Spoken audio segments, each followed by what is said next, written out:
ঐশ্বর্যপূর্ণ ভগবান শ্রীকৃষ্ণচন্দ্র, যিনি সর্ব ঐশ্বর্যের অধিকারী, ভগবান সমস্ত শ্রী ঐশ্বর্য বীর্য, তার মধ্যে এই সরৈশ্বর্যপূর্ণের প্রমত্ত প্রভাব,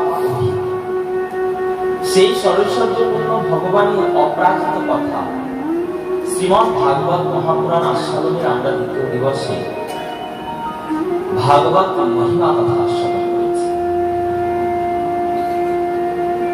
আমরা গতকাল আস্বাদন করেছি নৈমিষ অরণ্যে, সেখানে কলিযুগের প্রারম্ভে সমস্ত সাধুরা ঋষিরা মিলে সমাবেত হয়েছেন কিসের জন্য? কলিযুগের যুগধর্মের সন্ধানের জন্য। অনাদিকাল ধরে তারা সেখানে যাগযজ্ঞ ক্রিয়াদি করছেন, অপেক্ষা করছেন এমন কেউ পরম ভাগবত আসবেন যে এসে কলিযুগের যুগধর্ম প্রচার করবে। গতকাল আমরা আস্বাদন করেছি ভাগবতক্রমে সেখানে এসে উপস্থিত হয়েছেন কে? সুত গোস্বামী। তাকে আমরা উগ্রস্ত বামুনি বলে দেব, রোমহর্ষের পুত্র, জাতিতে শূদ্র, কিন্তু তিনি পরম কৃষ্ণ ভক্তির অধিকারী। তাই জন্য সমস্ত ঋষিমুনি সৌনকাদি ঋষিরা তাকে ঊর্ধ্ব আসন দিয়ে তার কাছে কৃষ্ণ কথা শুনতে শুরু করে। যখন তাকে জিজ্ঞাসা করা হলো এই দুস্তর কলিযুগকে পারাপার করিবার পথ কি হয়েছে, কি করে এই ভয়ঙ্কর কলিযুগের মধ্যে আমরা কলিযুগের যুগধর্ম এই নাম সংকীর্তনকে দীর্ঘভাবে লাভ করতে পারব, তখন সুত গোস্বামী বললেন এমন পরিস্থিতি পূর্বে একবার এসেছিল পরীক্ষিতের সেই অভিশপ্ত জীবনে, তখন তাকে ভাগবত কথা শোনানো হয়েছিল। সবাই মিলে জিজ্ঞাসা করলেন ভাগবতটা কি গো? ভাগবত হল সমস্ত পুরাণ মধ্যে সার, মহাপুরাণ বলা হয়েছে শ্রীমদ্ ভাগবত। কি করে উৎপত্তি হলো প্রসঙ্গ শোনালেন। যখন উদ্ধবের আশা বাঞ্ছা অন্তরে এই দুস্তর কলিযুগে তুমি চলে গেলে আমরা কার আশ্রয় নিয়ে থাকবো, তখন ভগবানের হৃদয়ের জ্যোতি দিব্যরূপে ঊর্ধ্ব গগনে উঠে সপ্ত প্রদক্ষিণ করে দিব্য ভাগবত মহাপুরাণের প্রকাশ করেছিল। সেই ভাগবত সমস্ত ঋষিরা জিজ্ঞাসা করলেন আচ্ছা এই ভাগবতটা কে রচনা করেছে গো?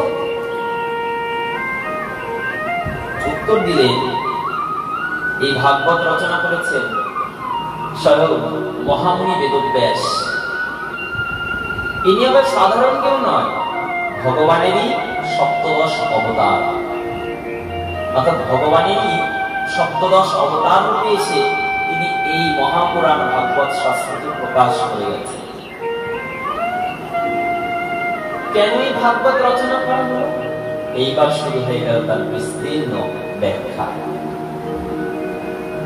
মহামুনি বেদব্যাস 18খানা পুরাণের রচয়িতা। তিনি বেদের আবার বিভাগ করেছেন, তার নাম বেদব্যাস। তিনি উপনিষদের ভাষ্য রচনা করেছেন।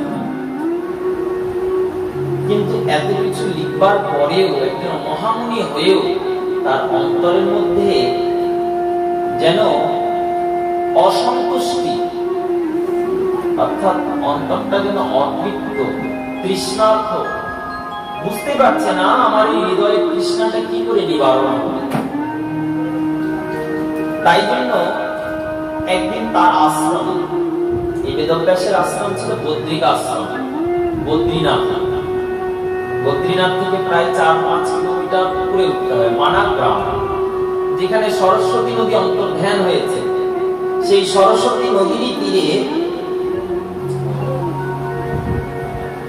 তার সেই দিব্য আশ্রম, এখনো সেই আশ্রম আছে, অপূর্ব আশ্রম, বদ্রিক আশ্রম। যে গুহার মধ্যে বেদব্যাস তপস্যা করতেন সেই ব্যাস গুহা এখনো আছে। অপূর্ব গুহা, মানে সৃষ্টির কি অপূর্ব মহিমা। বেদব্যাস যিনি এত গ্রন্থ রচনা করেছেন, তার গুহাটার এমন সজ্জা বড় বড় পাথর, আমরা যে মঞ্চটাতে আছি এর থেকেও বড় বড় পাথরের চাই, এমন ভাবে সাজানো আছে মনে হবে অনেকগুলো গ্রন্থ একসঙ্গে কেউ রেখে দিয়েছে। তার মধ্যে তার বেশ সেখানেই তিনি তপস্যা করেন। একদিন বদ্রিকাশ্রমে সেখানে সরস্বতী নদীর তীরে বেদব্যাস অসন্তুষ্ট চিত্তে বসে রয়েছে, দুঃখিত হয়ে। এত কিছু যিনি রচনা করেছে, তার মনে যদি অসন্তুষ্টি থাকে স্বাভাবিকভাবে কৌতূহল সৃষ্টি করে। ভাগ্যক্রমে সেইখানে তখন এসে উপস্থিত হয়েছেন দেবর্ষি নারদ। নারদ আবার বেদব্যাসের গুরু। যখন এসে দেখছেন বেদব্যাস দুঃখিত হয়ে আছে, দেবর্ষি নারদ এসে বলছেন, বেদব্যাস তুমি এমন দুঃখিত হয়ে সরস্বতী নদীর তীরে বসে রয়েছে, তোমার কি হয়েছে? তোমার এমন অসন্তুষ্টি কিছু হয়েছে? বেদব্যাস জানালেন, কিছু হয়নি। তুমি এত গ্রন্থ পুরাণ আদি রচনা করেছো, তোমার ওর দুঃখ, মনটা বেশ মনে হচ্ছে অবসন্ন। বেদব্যাস বললেন, আমি এত গ্রন্থ পুরাণ আদি রচনা করেছি, কিন্তু আমি অন্তরে সন্তুষ্টি পাচ্ছি না। আচ্ছা, অর্থাৎ অন্তরটা আমার অসন্তুষ্ট, কি করব বুঝতে পারছি না। সেই জন্য অসন্তুষ্ট চিত্তে তিনি বসে রয়েছে। বেদব্যাস তুমি কি কি রচনা করেছো? বলে 18 পুরাণের আমি রচয়িতা, বেদের বিভাগ করেছি আমি। দেবর্ষি নারদ জিজ্ঞাসা করলেন, আচ্ছা তুমি এত কিছু লিখেছো, এগুলোর মধ্যে কি আছে? বলে জ্ঞান কাণ্ড, কর্মকাণ্ড। দেবর্ষি নারদ বলেন, সকলই কিসের ভাণ্ড? অর্থাৎ জ্ঞান কর্ম দিয়ে তো জগতে আন্তরিক সন্তুষ্টি লাভ করা যায় না। জ্ঞান কাণ্ড, কর্মকাণ্ড সকলই কিসের ভাণ্ড? অমৃত বলিয়া জীবা খায়, নানাজনই ভ্রমণ করি। আমরা জ্ঞান আর কর্মকেই এই জগতে মনে করি শ্রেষ্ঠ, কিন্তু শাস্ত্র বলেন ভক্তিহীন জ্ঞান কিংবা ভক্তিহীন কার্যে এই জগতে কোনো মূল্য নেই। সমস্ত কর্মই অকর্ম যদি কর্মে আমাদের ভক্তি না থাকে। তুমি এত কিছু লিখেছো, বেদে কি রয়েছে? কর্মকাণ্ড রয়েছে, কিভাবে কি কর্ম করতে হয়, সৃষ্টি আদি তত্ত্ব। পুরাণ আদিতে কি রয়েছে? সমস্ত জ্ঞানের কথা রয়েছে। ভক্তি কোথায় আছে? বলে কোন গ্রন্থের মধ্যে তো ভক্তি নেই। তাই বেদব্যাস চিন্তা করলেন, সত্যি তো ভক্তি তো আমার মধ্যে নেই, কিন্তু ভক্তি পাবো কি করে? ভক্তি তো পাওয়াও দুষ্কর এই জগতে। এই জন্য তিনি দুঃখিত মূর্ছিত হয়ে দেবর্ষি নারদকে বললেন, ঋষিবর কিন্তু এই ভক্তি ধান আমি কি করে লাভ করব? আমার তো ভক্তি নেই। বললেন, তুমি এক কাজ করো, তুমি লীলা পুরুষোত্তম সরৈশ্বর্যপূর্ণ ভগবানের অপ্রাকৃত কথার রচনা করো। তুমি এটা লিখেছো কি কখনো? বলে, ভগবানের অপ্রাকৃত কথা আমি মনুষ্য দেহে আমি কি লিখতে সম্ভব? আমার দ্বারা হবে? দেবর্ষি নারদ বললেন, কেন নয়, অবশ্যই। শাস্ত্রে বললেন, যার অন্তরে প্রেম ভক্তি রয় সেই কৃষ্ণ ভক্তির অধিকারী হয়। তো তুমি কৃষ্ণ ভক্তির কথা কেন লিখতে পারবে না? অবশ্যই পারবে। তোমার মধ্যেও যদি সেই প্রেম ভক্তি আসে, তুমিও লিখতে পারবে। বেদব্যাস বললেন, আমি সামান্য একজন মুনিপুত্র হয়ে আমি সেই প্রেম ভক্তির অধিকারী হব, তা তো সম্ভব না। তো শাস্ত্রে বললেন, আমরা চাইলেও প্রেম ভক্তি লাভ করতে পারি না। প্রেম ভক্তি বিনা ব্যর্থ দরিদ্র জীবন। আমাদের হৃদয়টা, আমাদের অন্তরটা তো প্রেম ভক্তিহীন, দরিদ্র, কাঙাল। তো শাস্ত্রে বলেছেন, প্রেম ভক্তি বিনা ব্যর্থ দরিদ্র জীবন, দাস করি বেতন করে দেহ প্রেম ধন। শাস্ত্রে বললেন, আমাদের হৃদয়ে এমনি এমনি ভক্তি আসবে না, প্রেম আসবে না, তার জন্য কিছু কার্য করতে হবে। তাহলে প্রেম কি করে পাওয়া যায়, ভক্তি কি করে পাওয়া যায়? তাহলে সূত্র রয়েছে একটা, ব্রহ্মাণ্ড প্রভৃতি কোন ভাগ্যবান জীব গুরু কৃষ্ণের প্রসাদে পায় ভক্তিলতার বীজ। অর্থাৎ কৃষ্ণ কৃপা, গুরু কৃপা যদি হয় তাহলে তুমি প্রেম ভক্তি লাভ করতে পারো। কৃষ্ণ কৃপায় গুরু মেলে, গুরু কৃপায় কৃষ্ণ। সদ্গুরুর কৃপা ছাড়া তো কৃষ্ণ প্রাপ্তি হয় না। তো সদ্গুরু পাবো কি করে? সদ্গুরু তো চিনতে হবে। শাস্ত্রে বলেন এই মনুষ্য দৃষ্টির দ্বারা সদ্গুরু চেনা আমাদের সম্ভব নয়। চেনা তাহলে পাবো কি করে? প্রার্থনা রাখতে হবে গোবিন্দের চরণে, যে আপনি কৃপা করে আমাকে সদ্গুরু কৃপা লাভ করিয়ে দিন, সান্নিধ্য লাভ করিয়ে দিন। তবে সেই সদ্গুরুর কৃপায় কৃষ্ণ ভজন, কৃষ্ণ ভক্তির বীজতত্ত্ব পেয়ে আমরা ধীরে ধীরে সেই ভক্তির পথে এগোতে পারব। বেদব্যাস বুঝে গেলেন গুরু কৃপা প্রয়োজন। সঙ্গে সঙ্গে করজোড় করে দেবর্ষি নারদের কাছে অগ্রসর হয়ে বলি, তাহলে আপনি আমার সদ্গুরু, আপনি কৃপা করে তাহলে আমাকে সেই কৃষ্ণ ভক্তির রসতত্ত্ব, প্রেমতত্ত্ব দান করুন, যার দ্বারা আমি কৃষ্ণ নাম, কৃষ্ণ মহিমা রচনা করতে সমর্থ। দেখো, যারা সদ্গুরু হয় তারা কখনো প্রকাশ করেন না যে সে সদ্গুরু। দেবশ্রী নারদ বলেন, না, আমি গুরু হওয়ার যোগ্য না, তুমি যথোপযুক্ত গুরু সন্ধান করে নাও। বেদব্যাস বলেন, আমি যাকে সম্মুখে পেয়েছি, যে আমার চিত্তের মধ্যে এই জ্ঞান জাগিয়েছে যে কৃষ্ণ ভক্তি জীবের মূল তত্ত্ব সার, সেই আমার কাছে সদ্গুরু। এটা তো আপনি জানিয়েছেন, তাই আমি আপনাকে গুরু জ্ঞান করে আপনার চরণ আশ্রয় করলাম। আপনি কৃপা করে সেই পরম প্রেমতত্ত্ব দান করুন। বেদব্যাস মানছিলেন না। তখন এখানে নারদ বললেন, দেখো, ভক্তি রচনা বা ভক্তি প্রাপ্তি সকলই সম্ভব। কিবা শূদ্র, কিবা পুত্র, কিবা পুরুষ নারী, কৃষ্ণ ভজনে সবাই সমান অধিকারী। কিবা শূদ্র, কিবা বিপ্র, ন্যাসী জ্ঞানে নয়, যেই জন কৃষ্ণ তত্ত্ববেত্তা সেই গুরু হয়। কৃষ্ণ তত্ত্ববেত্তা হতে হবে, অর্থাৎ কৃষ্ণ তত্ত্ব, কৃষ্ণ প্রেম তার হৃদয়ে থাকতে হবে। বেদব্যাস বুঝলেন যে তার জন্য পরম গুরুতেই দেবর্ষি নারদ। কিন্তু তিনি বলছেন, আমি সামান্য মুনিপুত্র হয়ে কি এই প্রেম ভক্তি রচনা করতে পারবো? তখন দেবর্ষি নারদ বলছেন, তাহলে আমি কি? বলে, আপনি তো প্রেমের মহাজন, পরম বৈষ্ণব, ব্রহ্মচারী, সদা সর্বদা কৃষ্ণ নামে ত্রিভুবন, নিত্য দেহ প্রাপ্ত হয়ে ত্রিভুবন ঘুরে বেড়ান। এই কথা শুনে বেদব্যাস বলছেন, আপনি এই যে পরম দেহ পেয়েছেন, নিত্য দেহ পেয়েছেন, এর থেকে উত্তম প্রাপ্তি আর কি হয়? দেবর্ষি নারদ বলছেন, জানো, এক সময় আমি কি ছিলাম? এক সময় আমিও ছিলাম দাসী পুত্র। আমার মা ব্রাহ্মণ পল্লীতে দাসী বৃত্তি করতেন। তুমি তবু তো ঋষি পুত্র, পিতৃ পরিচয় আছে, আর আমি তো এটাও জানি না আমার পিতাকে। ছোটবেলা থেকে দেখে আসছে আমার মা দাসী, ওই দাসী মায়ের ভয়ে লালন পালন করছে। কৌতূহল জাগ্রত বেদব্যাসের অন্তরে, আচ্ছা, আপনি দাসী পুত্র দেবর্ষি কি করে বলেন?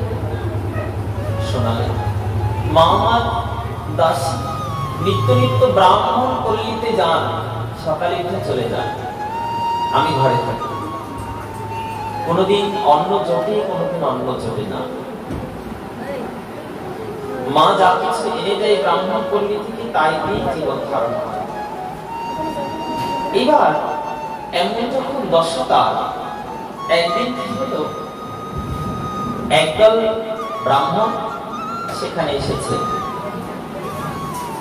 সেই পথ দিয়ে আস্তে আস্তে শিশু নারদের সঙ্গে দেখা হয়েছে।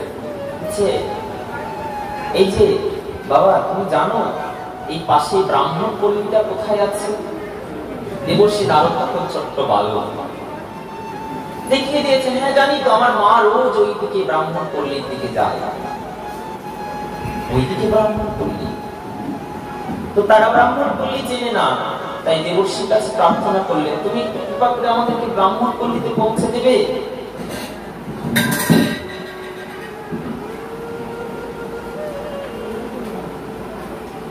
দেবর্ষি নারদ তো শিশু বালক, বালকদের এই সব কর্মে কৌতূহল থাকে, বলে কেন নয়, অবশ্যই। তাহলে আমাকে সেই ব্রাহ্মণ পল্লীতে পৌঁছে দাও। তো সমস্ত ব্রাহ্মণদেরকে নিয়ে গমন করলেন ব্রাহ্মণ পল্লীর উদ্দেশ্যে।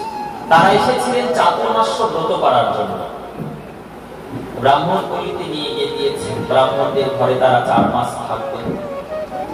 নারদের সভা, নারদের সাধুর প্রতি অনুরাগ তাদের খুব ভালো লেগেছে।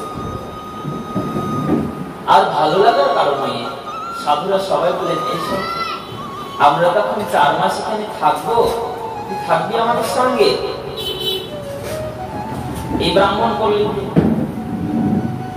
নারদ মনে মনে ভাবছেন, আমি তো ঘরে একা থাকি, মা তো সারাদিন ব্রাহ্মণ পল্লীতেই থাকে, এখানে থাকলে মন্দ হয় না, সাধুদের সঙ্গে থাকবো, বেশ ভালো থাকবো।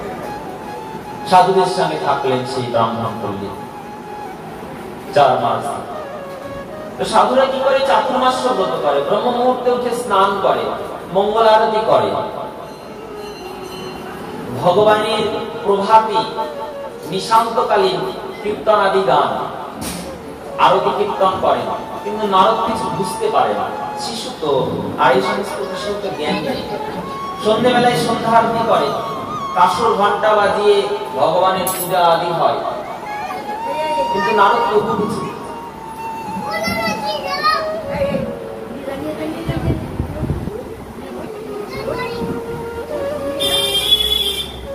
এইবার নারদ কিছু বুঝতে পারছে না যেগুলো ব্রাহ্মণরা কি করছেন, কেননা এই সমস্ত আচরণ তারা এসে কখনো দেখে, তাদের সঙ্গে থাকে, তাদের সঙ্গে ঘুমায়, কিন্তু কিছু বুঝে না। দেখতে দেখতে চাতুর্মাস শেষ হয়ে আসছে।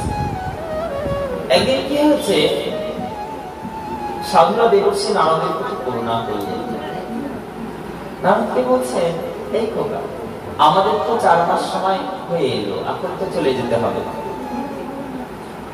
নারদ কিছু বোঝে না, কিন্তু দেখতে তো ভালো লাগে, বেশ নাচছে, গাইছে, কীর্তন হচ্ছে, সন্ধ্যা হলে পাঠ হচ্ছে, আরতি হচ্ছে, ভালোই লাগছে দেখতে, কিন্তু কিছু বোঝে না।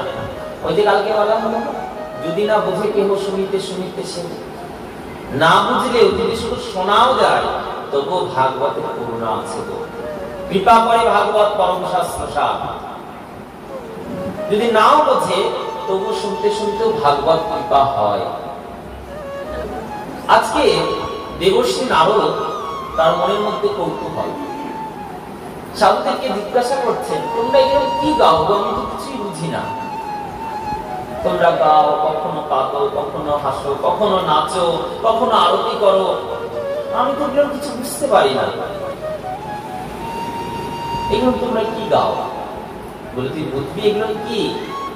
হ্যাঁ, বোঝালে তো বুঝবো, শিশু বাচ্চা কৌতূহল আছে। বলি, তাহলে শোন, আগামীকাল যখন ভোরে উঠে আমরা স্নান করব, তখন স্নান করে তুই আমাদের সঙ্গে আসি। ভোরবেলায় স্নান করেছে, স্নান করে এসেছে, সাধুরা তার দাদুর সঙ্গে তিলক অঙ্কন করে নিয়েছে,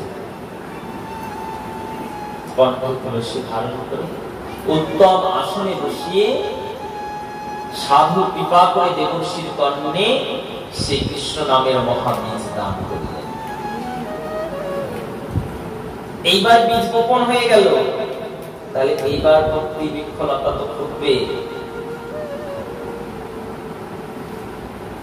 মধ্যাহ্নে ভোগ হয়েছে, সাধুরা প্রসাদ পেয়েছে, নারদের জন্য একটু প্রসাদ রেখেছেন। বললেন, শোন, এই যে প্রসাদটা পাতে রেখেছি, প্রসাদটা দিয়ে নিয়ে পেয়ে গেল সাধু অগ্রামৃত।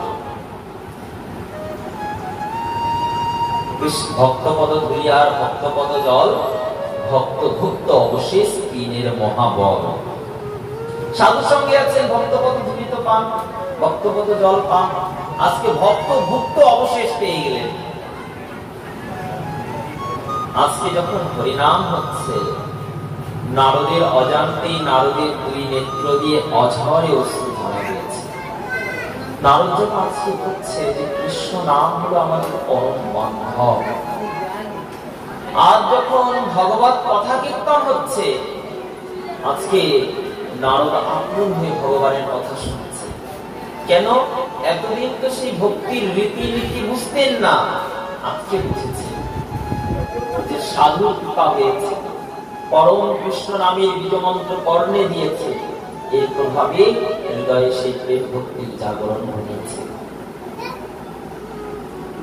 পরম ভাগবত হয়ে গেলেন নারদ। এতদিন সবাই কাঁসর ঘন্টা বাজাতো, সে চুপচাপ দাঁড়িয়ে দাঁড়িয়ে দেখতো, আজকে সেও তালে তালে দুবাহু তুলে ভগবত আরতিতে মেতে গেছে। কিন্তু সময় শেষ, 4 মাস হয়ে গেছে, সাধুরা যাবে, চলে যাবে। নারদের ভালো লাগছে না, আর সাধুরা চলে যাবে। নারদ বলছে, খুব ভালো লাগলো তোমাদের সঙ্গে থেকে, কিন্তু তোমরা চলে যাবে, তার ভালো লাগছে না। বলে, শোন, যেই প্রেমমন্ত্র তোর কর্ণে দিয়েছি, এটাই নিত্য যাবে, কিন্তু তোমরা চলে যাবে।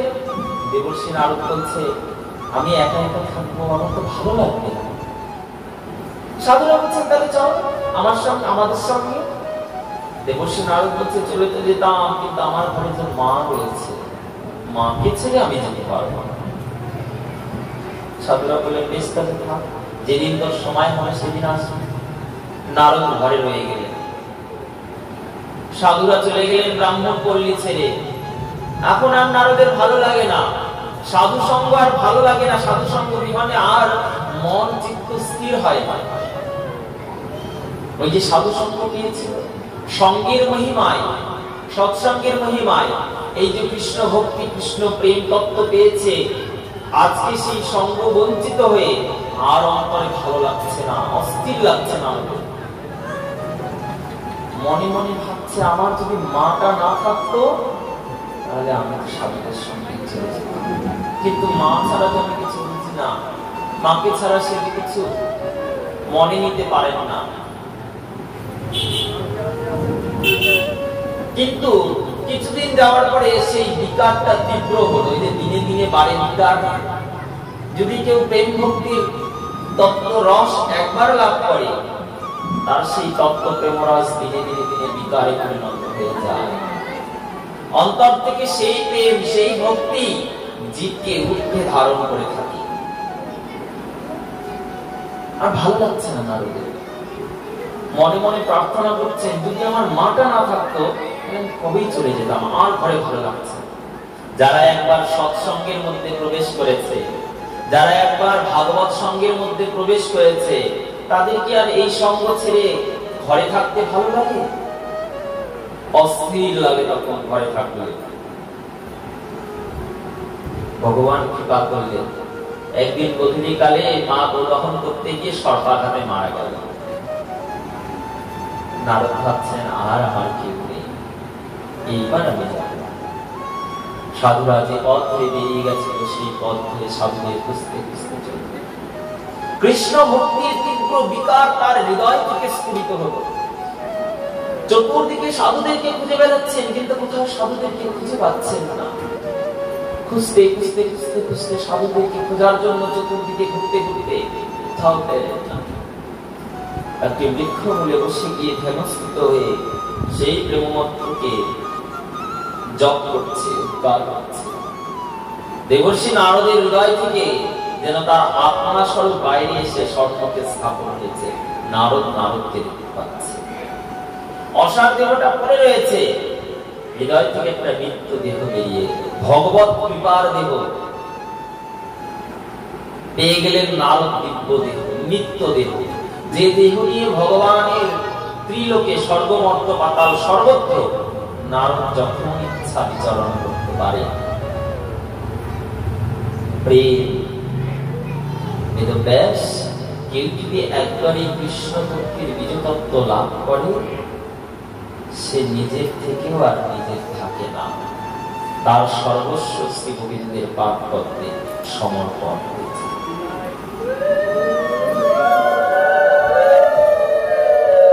আজকে দেবর্ষি নারদ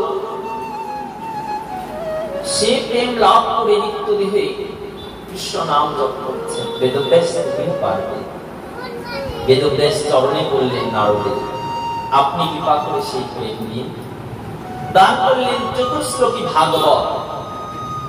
সেই চতুশ্লোকী ভাগবত কি বেদব্যাস রচনা করলেন 18,000 শ্রীমদ্ ভাগবত মহাপুরাণ, অপ্রাকৃত মহাপুরাণ। সুত গোস্বামী বললেন এই ভাগবত দাপর যুগে বেদব্যাস শ্রবণ করিয়েছিলেন তার পুত্র সুখদেব ব্রহ্মচারীকে। সেই সুখদেব এই ভাগবতের প্রকাশ করলেন জগতে। বলেন সুখদেব বেদব্যাস পুত্র? বলেন হ্যাঁ, বেদব্যাস পুত্র সুখদেব, যে কৃষ্ণ নাম নিয়ে সমস্ত জগৎ ছেড়ে দিয়ে এই ভাগবত ভক্তি ধর্মকে প্রচার করেছিলেন। সুখদেবের জন্ম বৃত্তান্ত শোনালেন, যে 16 বছর মাতৃগর্ভ ছিলেন। 16 বছর মাতৃগর্ভে কৃষ্ণ মুক্তি পেলেন কি করে? বললেন জন্মের পরে কখনো এক মিনিটের জন্য বাড়িতে দাঁড়ালেন না, পিতার দিকে মুখটা ফিরিয়ে পর্যন্ত দেখলেন না। কৃষ্ণ কৃষ্ণ গাইতে গাইতে পরম ভাগবত সুখদেব ব্রহ্মচারী তিনি ছুটে চলে গেলেন। কি করে? পুত্রেণাম বিরহ কাতরং ব্যাসং, পুত্রের জন্য বিরহ কাতর হয়েছিলেন সেই দিনে ব্যাস।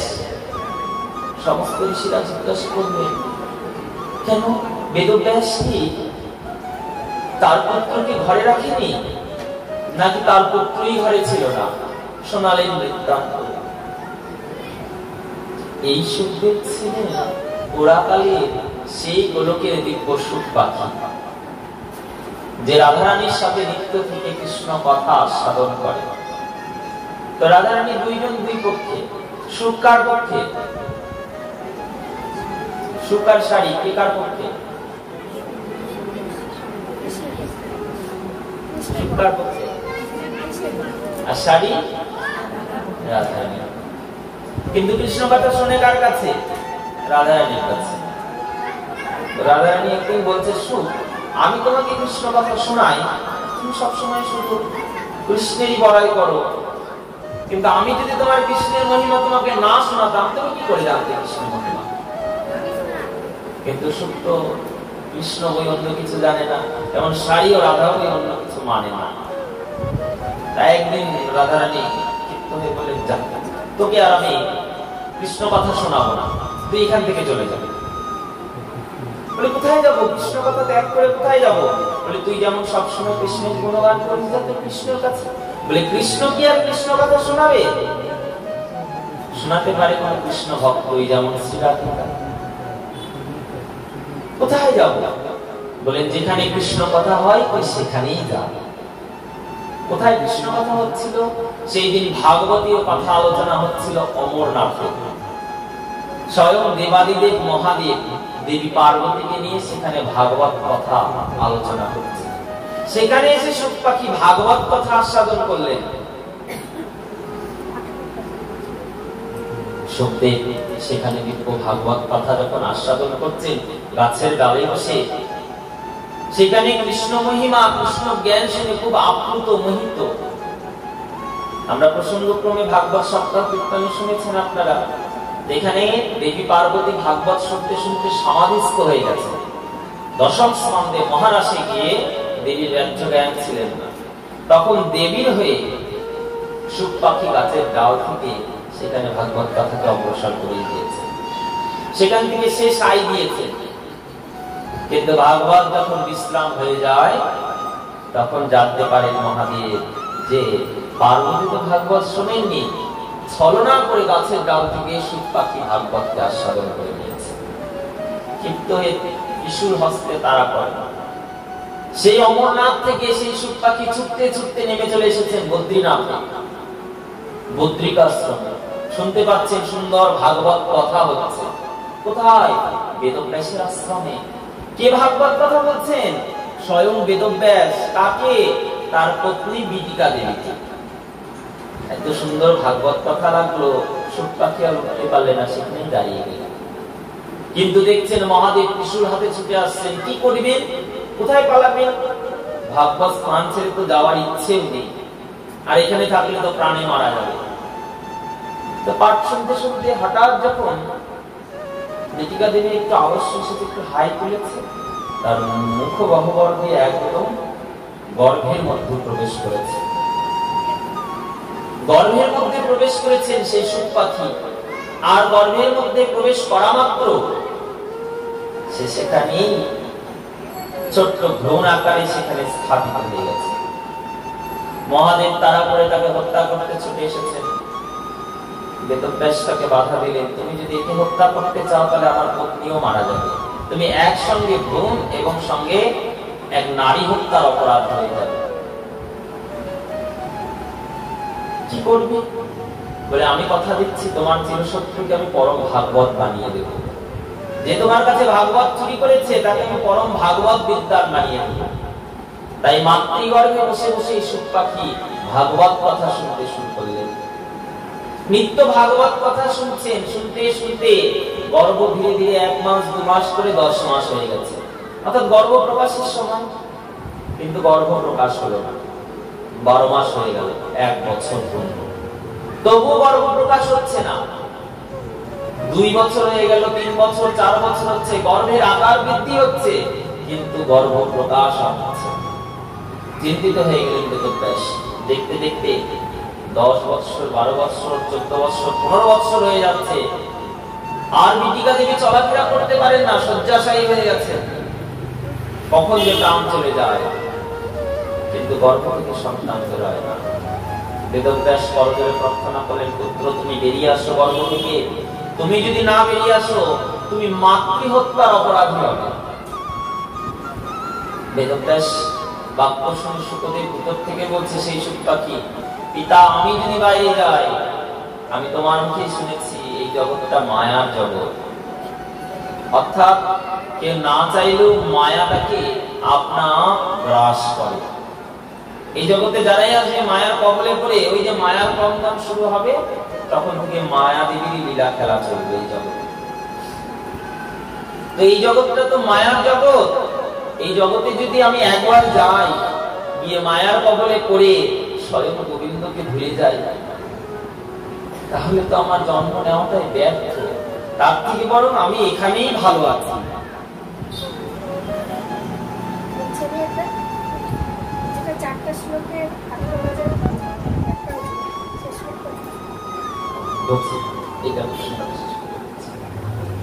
এইবার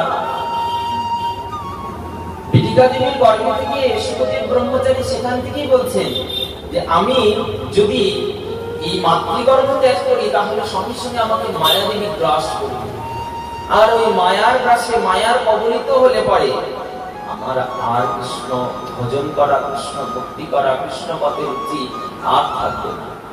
কেননা জগতের জীব তো মায়ার কবলিত হয়েই তো কৃষ্ণকে ভুলে যায়। আমি এখানেই ভালো আছি, পুত্র তুমি যদি এখানে থাকো তাহলে তুমি মাতৃহত্যার অপরাধী হবে। শুকদেব বললেন, কিন্তু আমি যদি বাইরে যাই তাহলে মায়া আমাকে গ্রাস করবে। বেদব্যাস বলেন, বেশ আমি তোমাকে কথা দিলাম, তুমি ভূমিষ্ঠ হও, মায়া তোমাকে কখনো স্পর্শ করবে না। তাই দেখতে দেখতে গর্ভ তখন হয়ে গেছিল 16 বৎসর, পূর্ণ যুবক শুকদেব ব্রহ্মচারী মাতৃগর্ভ থেকে ভূমিষ্ঠ হলেন। আর ভূমিষ্ঠ হওয়া মাত্র হা কৃষ্ণ বলতে বলতে নিবিড় মনের মধ্যে ধাবিত হলেন। পিছন পিছন বেদব্যাস ছুটছেন, সে হা পুত্র বলছে, আর বনের জঙ্গল থেকে গাছপালা থেকে প্রতিধ্বনি আসছে। বেদব্যাস বলছেন, হা পুত্র, বন জঙ্গল থেকে আওয়াজ আসছে, কে কার পুত্র? কেন? এই জগতে কেউ কারো পুত্র নয়, ক্ষণিকের মায়ার সম্বন্ধে পিতা মাতার একটা সম্বন্ধ মাত্র। প্রকৃত আমরা কার পুত্র? সেই জগৎ পিতা ভগবান শ্রীহরি। তাই শুকদেব সেখান থেকে চলে গেলেন কৃষ্ণ নাম গাইতে গাইতে নিবিড় মনের মধ্যে, আর স্থির হলেন না কোথাও। শুকদেবের নিয়ম কি? গোদহন কালের বেশি এক জায়গায় স্থির হয় না। একদিন হয়েছিল,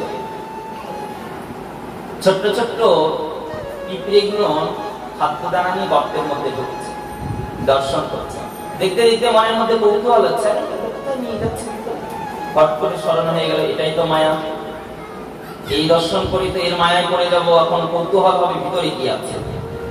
এটা যদি চিন্তা করতে যাই আমি কৃষ্ণ নাম ভুলে যাব, কৃষ্ণ মহিমা ভুলে যাব, অর্থাৎ এইটা চিন্তন করা, এইটা স্মরণ করা আমার ঠিক হবে।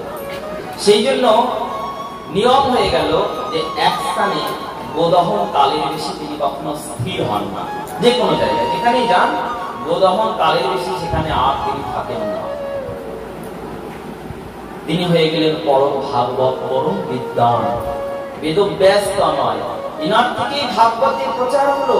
আর এই ভাগবত আস্বাদন করলেন প্রথম শুকদেব ব্রহ্মচারী। এই আস্বাদনীয় ভাগবত তার থেকে সমস্ত সাধু বৈষ্ণব মধ্যে পরীক্ষিতের সভায় সবাই সেখানে এই ভাগবতের দিব্য জ্ঞান আস্বাদনের সুযোগ পেয়েছিলেন। সমস্ত ঋষিমুনিরা সুত গোস্বামীর চরণে প্রশ্ন রাখলেন, আচ্ছা ঋষিগণ, পরীক্ষিতকে ভাগবত শোনার কি প্রয়োজন পড়ল? যেই জন্য শুকদেব ব্রহ্মচারী ভাগবতকে প্রকাশ করলেন। আর এই পরীক্ষিতটাই বা কে, যার জন্য এই ভাগবতকে প্রতিস্থাপন করা হলো, প্রকাশ করা হলো? তখন পরীক্ষিতের পরিচয় দিলেন। কুরুক্ষেত্রের যুদ্ধ হয়েছে, যুদ্ধের মধ্যে কৌরবকুল নাশ হয়েছে, সমস্ত কৌরবকুল শেষ। ভীম ভীষণ গদা নিয়ে দুর্যোধনের উরুভঙ্গ করে দিয়েছে। দুর্যোধন রণাঙ্গনের মধ্যে পড়ে রয়েছে, বিরহ কাতর, দুঃখে মূর্ছিত হয়ে। হঠাৎ করে সেই সময় সেই রণাঙ্গনে উপস্থিত হয়েছেন অশ্বত্থামা, গিয়ে জয় জয়কার করছে, বলে দুর্যোধনের জয় হোক, মহারাজ দুর্যোধনের জয় হোক। আচ্ছা ভাবো, যে যুদ্ধে পরাজিত হয়ে উরুভঙ্গ হয়ে পড়ে আছে তাকে যদি বলা হয় তার জয় হোক, তাকে খুশি হবে? জয় জয়কারও আমরা তখনই খুশি হই যখন আমরা সুখে থাকি। মনে করো কি হসপিটাল ভর্তি হয়েছে, আইসিইউ আছেন ঘরে মধ্যে, আর সেখানে গিয়ে যদি বলা যায় আপনার জয় হোক, আপনার জয় হোক, শুনতে ভালো লাগবে? তো জয় জয়কারটা তখনই শুনতে ভালো লাগবে যখন আমরা সুখে স্বাচ্ছন্দ্যে থাকবো।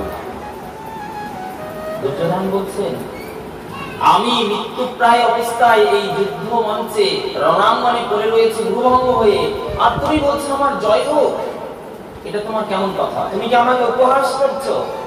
না মহারাজ, আমি আপনার উপহাস কেন করব? আপনি তো আপনার এই পরিস্থিতি নিয়ে এসেছেন, আপনি বিচক্ষণ, আপনি তো নিজের ইচ্ছায় এমন করেছেন, তাই আপনি যা চেয়েছেন সেটাই আপনার জয়। কেন? যুদ্ধের মানদণ্ড দিয়ে দিয়েছেন সব গুরুগুলোর হাতে, কৃপাচার্য, দ্রোণাচার্য, ভীষ্ম, শকুনি।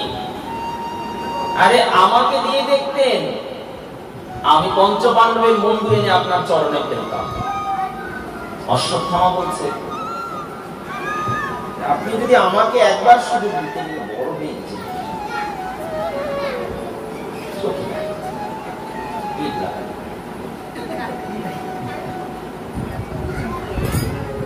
আপনি আমাকে একদিনের জন্য যদি সময় দিতেন, আমি পঞ্চপাণ্ডবের মন্দির এনে আপনার চরণে ফেলতাম। তখন দুর্যোধন বলছেন, পারবে?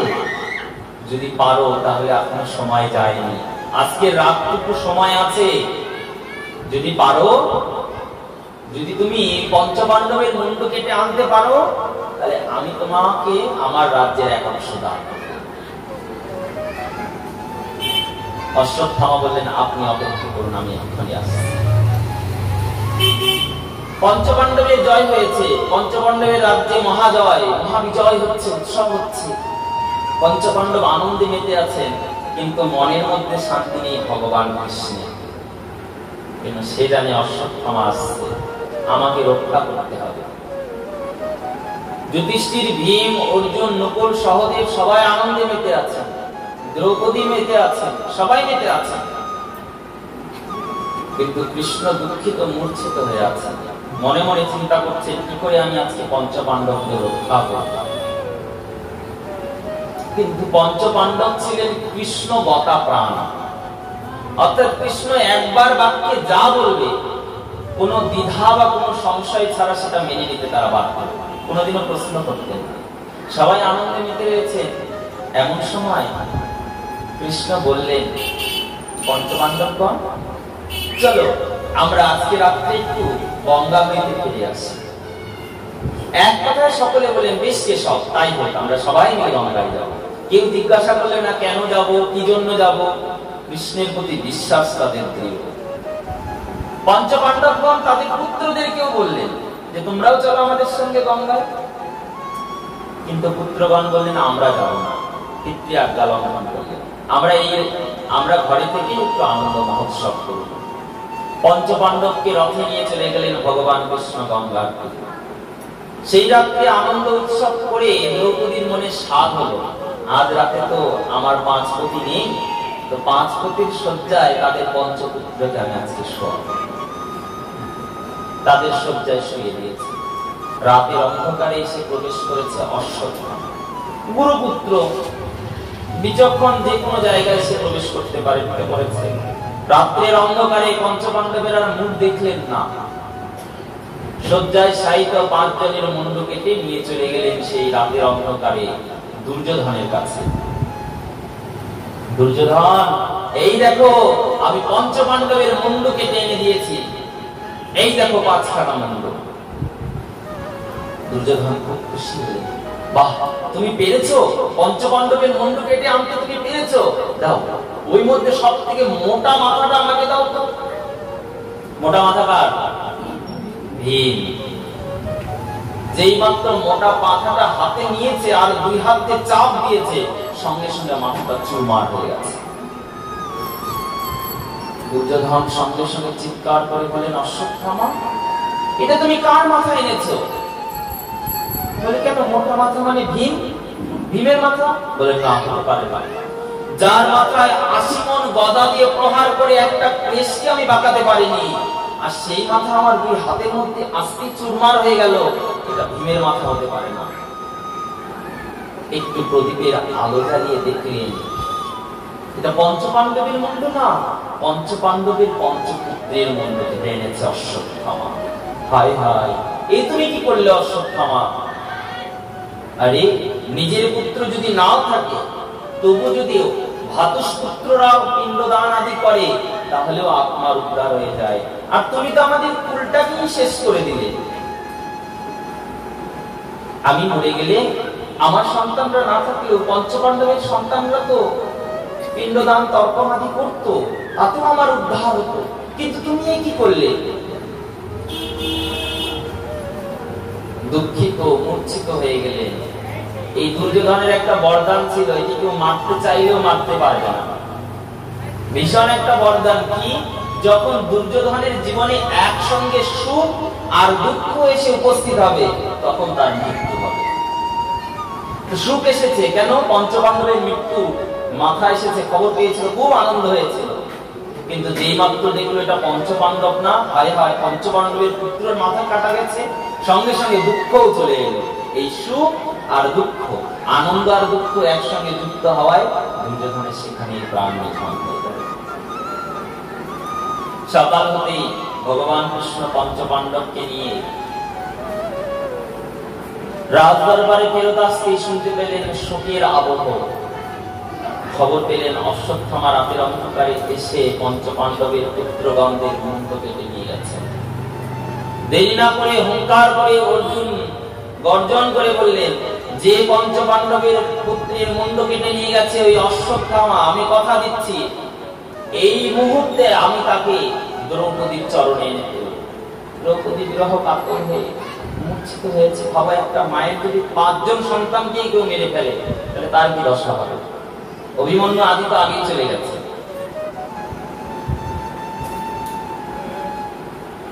ইশারা করলেন কৃষ্ণকে, কৃষ্ণ, হে কেশব, তুমি তো এতদিন ধরে আমার রথের সারথি হয়েছিলে, আজ এই সংকট মুহূর্তে তুমি একটু সাবধান।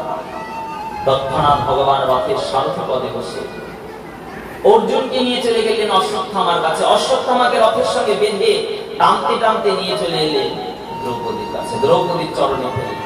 ভীম দেরি করলেন না, ভীষণ একখানা গদা উপরে ধরে বললেন, এখনই এই দুষ্টকে আমি সংহার করব, এর মস্তককে আমি চূর্ণ বিচূর্ণ করে দেব।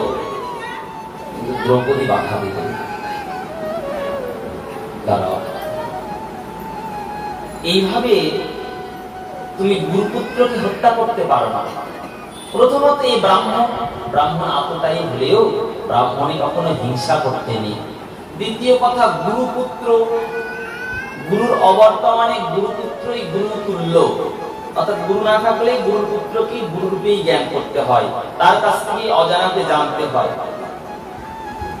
তো গুরুপুত্র সঙ্গে দ্রৌপদী 5 জন সন্তানকে হারিয়ে যে বেদনা পেয়েছে, দ্রৌপদী চায় না গুরুপত্নী, সেও তো নারী, সেও এই সন্তানের বিরহের দুঃখটা ভোগ করুক। বাধা দিলেন ভীমকে, কিন্তু ভীম কোনো কথাই শুনছেন না। না, এখনই সংহার করব আমি দুষ্ট অশ্বত্থামাকে। অর্জুন বললেন, তুমি সংহার করো। দ্রৌপদীর তো মাথা খারাপ হয়ে গেছে। কেন? যার 5 পুত্র একসঙ্গে গলা কাটা হয়ে পড়ে রয়েছে, মুন্ডচ্ছেদন হয়ে পড়ে রয়েছে, তার মাথা কি ঠিক থাকে? দ্রৌপদী কি বলছে? দ্রৌপদীর কথা ঠিক নেই, ওর মাথা খারাপ হয়ে গেছে। ভীম, তুমি এখনই সংহার করো। যুধিষ্ঠির বাধা দিলেন, দাঁড়াও, এখনো আমাদের মধ্যে কৃষ্ণ আছে, আমরা কোনো সিদ্ধান্ত নিতে পারি না। সবাই কৃষ্ণের দিকে তাকালেন, বলো কি সিদ্ধান্ত তোমার? কৃষ্ণ বললেন, শোনো, ব্রাহ্মণ আততায়ী হলেও ব্রাহ্মণে হিংসা করতে নেই, কিন্তু এটাও জেনে রাখো, পুত্র আততায়ী, শিশু আততায়ী, সন্তান আততায়ী কখনো ক্ষমা হয় না, সে ব্রাহ্মণ হোক বা গুরুপুত্র হোক। অর্জুন বুঝে গেলেন কি করতে হবে, অর্থাৎ প্রাণে মারা যাবে না, এটাতে অপরাধ, কিন্তু সাজা দেওয়া যাবে। সঙ্গে সঙ্গে তার তরোয়ার নিয়ে তার মস্তক মুন্ডন করে, সম্মানীয় ব্যক্তিকে যদি অপমান করা হয়, মান্যগণ্য ব্যক্তিকে, সেটা তার কাছে মৃত্যু তুল্যই হয়ে যায়। অশ্বত্থামাকে সেখান থেকে অপমান করে ছেড়ে দিলেন। অশ্বত্থামাও সেখান থেকে বিদায় হয়ে চলে গেলেন। এইদিকে ভগবান কৃষ্ণেরও সময় হয়ে আসছে। একদিন ভগবান কৃষ্ণ সমস্ত পাণ্ডব কুলদেরকে বলছেন, শোনো, আজ তো অনেকদিন হয়ে গেল আমি দ্বারকা ছেড়ে এসেছি, তা আমাকে আমার স্বরাজ্যে ফেরত যেতে হবে। তার জন্য দ্বারকা থেকে রথ এসেছে। সকলে খুব বিরহ কাতর হয়ে গেলেন, দুঃখিত হয়ে গেলেন, কৃষ্ণ চলে যাবে, কিন্তু তাকে তো ধরে রাখারও ক্ষমতা নাই, কেন তার যাওয়ার সময় হয়েছে। কৃষ্ণের রথ এসেছেন, সবার কাছে কৃষ্ণ বিদায় নিয়ে নিয়ে যাচ্ছেন। সবাইকে বললেন, যার যা চাওয়ার আছে আমার কাছে চেয়ে নাও, আমি সেই বরদান সবাইকে করে যাব। সবাইকে বরদান করে করে যাচ্ছে। হঠাৎ করে কেবল কৃষ্ণ রথে উঠবেন, এক্ষুনি উঠবেন, রথে একটা পা অগ্রসর করে দিয়েছেন। ওই যে কুরুক্ষেত্রে চক্রব্যূহের মধ্যে মারা গেছে অভিমন্যু, তার পত্নী উত্তরা চিৎকার করতে করতে ছুটে আসছে। কেন? অভিমন্যু মারা যাওয়ার আগে উত্তরার গর্ভে তার ঔরসজাত সন্তান ছিল। পঞ্চপাণ্ডবের পুত্রদেরকে হত্যা করেছেন, আর অশ্বত্থামাকে যে অপমান করেছে পাণ্ডবগণ, তার প্রতিশোধ নেবার জন্য চেয়েছেন যে পঞ্চপাণ্ডবের আমি কোনো কুলি রাখবো না।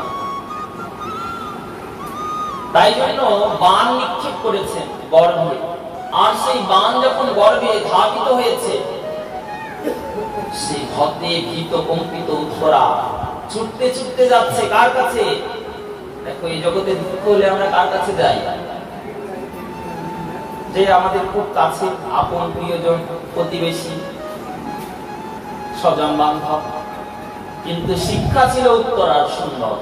কেন? দ্রৌপদী শিক্ষা দিয়েছে, শোনো, জীবনে কখনো যদি কোনো দুঃখ আসে, এই জগৎজীবের কাছে কাঁদলে তোমার কোনো লাভ হবে না। জগৎজীব তোমার ক্রন্দনটাকে উপভোগের বিষয় বলে নিয়ে নেবে। তাই যদি কাঁদতে হয়, যদি জীবনের দুঃখ জানাতে হয়, সেটা একমাত্র রাধা গোবিন্দের চরণে জানাবে। সে তোমার দুঃখ নিবারণ করতে পারে, এই জগতের জীব তো পায় না, তাদের কাছে তোমার কেঁদেও কোনো লাভ নেই। তাই জন্য উত্তরা দৌড়ে ছুটতে ছুটতে চলে গেছেন কৃষ্ণের কাছে। কেবল কৃষ্ণ উঠবেন রথে, এক পথ অগ্রসর হয়েছে, কৃষ্ণের চরণে পেয়ে প্রার্থনা করছেন, হে কৃষ্ণ, হে কৃষ্ণ, হে মধুসূদন, রক্ষা করো। কৃষ্ণ দেখেছেন অশ্বত্থামার বাণ তার গর্ভের সন্তানকে হত্যা করতে গর্ভে প্রবেশ করেছে। কৃষ্ণ সঙ্গে সঙ্গে দেরি করলেন না, সূক্ষ্ম রূপ ধারণ করে তার গর্ভের মধ্যে প্রবেশ করলেন। গর্ভের মধ্যে সেই বাণকে প্রতিহত করে তার গর্ভস্থ সন্তানকে রক্ষা করলেন। এবার যখন সন্তান রক্ষা করেছেন, উত্তরা তার চরণে পড়ে কাঁদছেন। এইবার কুন্তির এলো বৈরাগ্য। এতদিন কুন্তি চেনেনি, এতদিন তো জানে কৃষ্ণ তার ভাই, কেন সে তার পিসি, এইটুকুই সম্বন্ধ জানতো। কিন্তু আজকে বুঝলেন, হায় হায়, যার সঙ্গে এতদিন আমরা ছিলাম সে সাধারণ কেউ নয়, সে হলেন জগদীশ্বর ভগবান কৃষ্ণ। কৃষ্ণায় বাসুদেবায় দেবকী নন্দায় চ নন্দ গোপ সুতায় গোবিন্দায় নমঃ। হে কৃষ্ণ, হে দেবকী নন্দন, সাধারণ কেউ নয়, তুমি আমার জগদীশ্বর, জগৎ পালক। এইবার বুঝেছেন আর তো ছাড়া যায় না।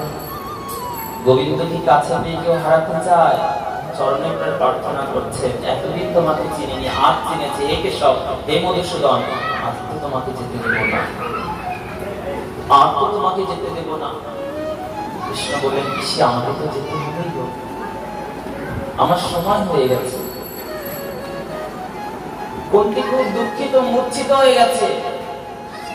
এতদিন তুমি ছিলে, এতদিন দুঃখে ছিলাম, কষ্টে ছিলাম, তোমাকে পেয়েছি, কিন্তু আজকে এই রাজ্য সুখ আদি পেয়ে তোমাকে হারাবো, এই দুঃখটা সহ্য করা যাচ্ছে না। কৃষ্ণ বললেন, পিসি, যতদিন দুঃখে ছিলে ততদিন আমাকে ডেকেছো, কিন্তু আজ আর কে ডাকবে আমাকে?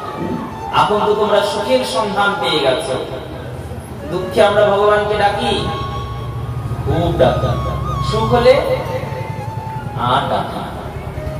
কারো দুর্ঘটনা হলে, বিপদ হলে পরে সারাদিন ভগবানের কাছে কান্না কাটি, ডাকা ডাকি করি, কিন্তু তারই জীবনে যখন আবার আনন্দ, সুখ, মহোৎসব চলে আসে, আর ভগবানকে ডাকে না। ডাকে? কেউ ডাকে না। দুঃখের সময় ভগবানের কাছে ছুটে আসি, আনন্দের সময় আর আশা পাই না। কত আনন্দ উৎসব হয় না বাড়িতে, মনে করো বাড়িতে অন্নপ্রাশন হচ্ছে, আনন্দ উৎসব, ভগবানকে ডাকো, তারপর তুমি এসো আমার উৎসবে। না, ঠাকুরের তো ঢোকারই অনুমতিই নেই, যেন আগে ভক্ষের ছড়াছড়ি হয়ে যায়, সেখানে ভগবান আর প্রবেশ করতে পারে না। আমন্ত্রণ দিই, তাও দিই না। দেন আপনারা আমন্ত্রণ? বাড়িতে অনুষ্ঠান লাগলে একটা করে চিঠি রাধা গোবিন্দ মন্দিরে এনে দেন, সবাই দিতে হয়। সবার আগে আমন্ত্রণটা ভগবানের কাছে দিতে হয়। পত্র কারো কাছে দেবার আগে কর্তব্য আমাদের ভগবানের কাছে এনে দেওয়া। প্রভু, কেউ আসুক আর না আসুক, তুমি আসলে আমার কার্য সিদ্ধি হবে। যে কোনো কার্য বাড়িতে যাই হোক না, সবার আগে আমন্ত্রণটা ভগবানকে দিতে হয়, যে ভগবান তুমি এলেই আমার কার্য সিদ্ধি হবে।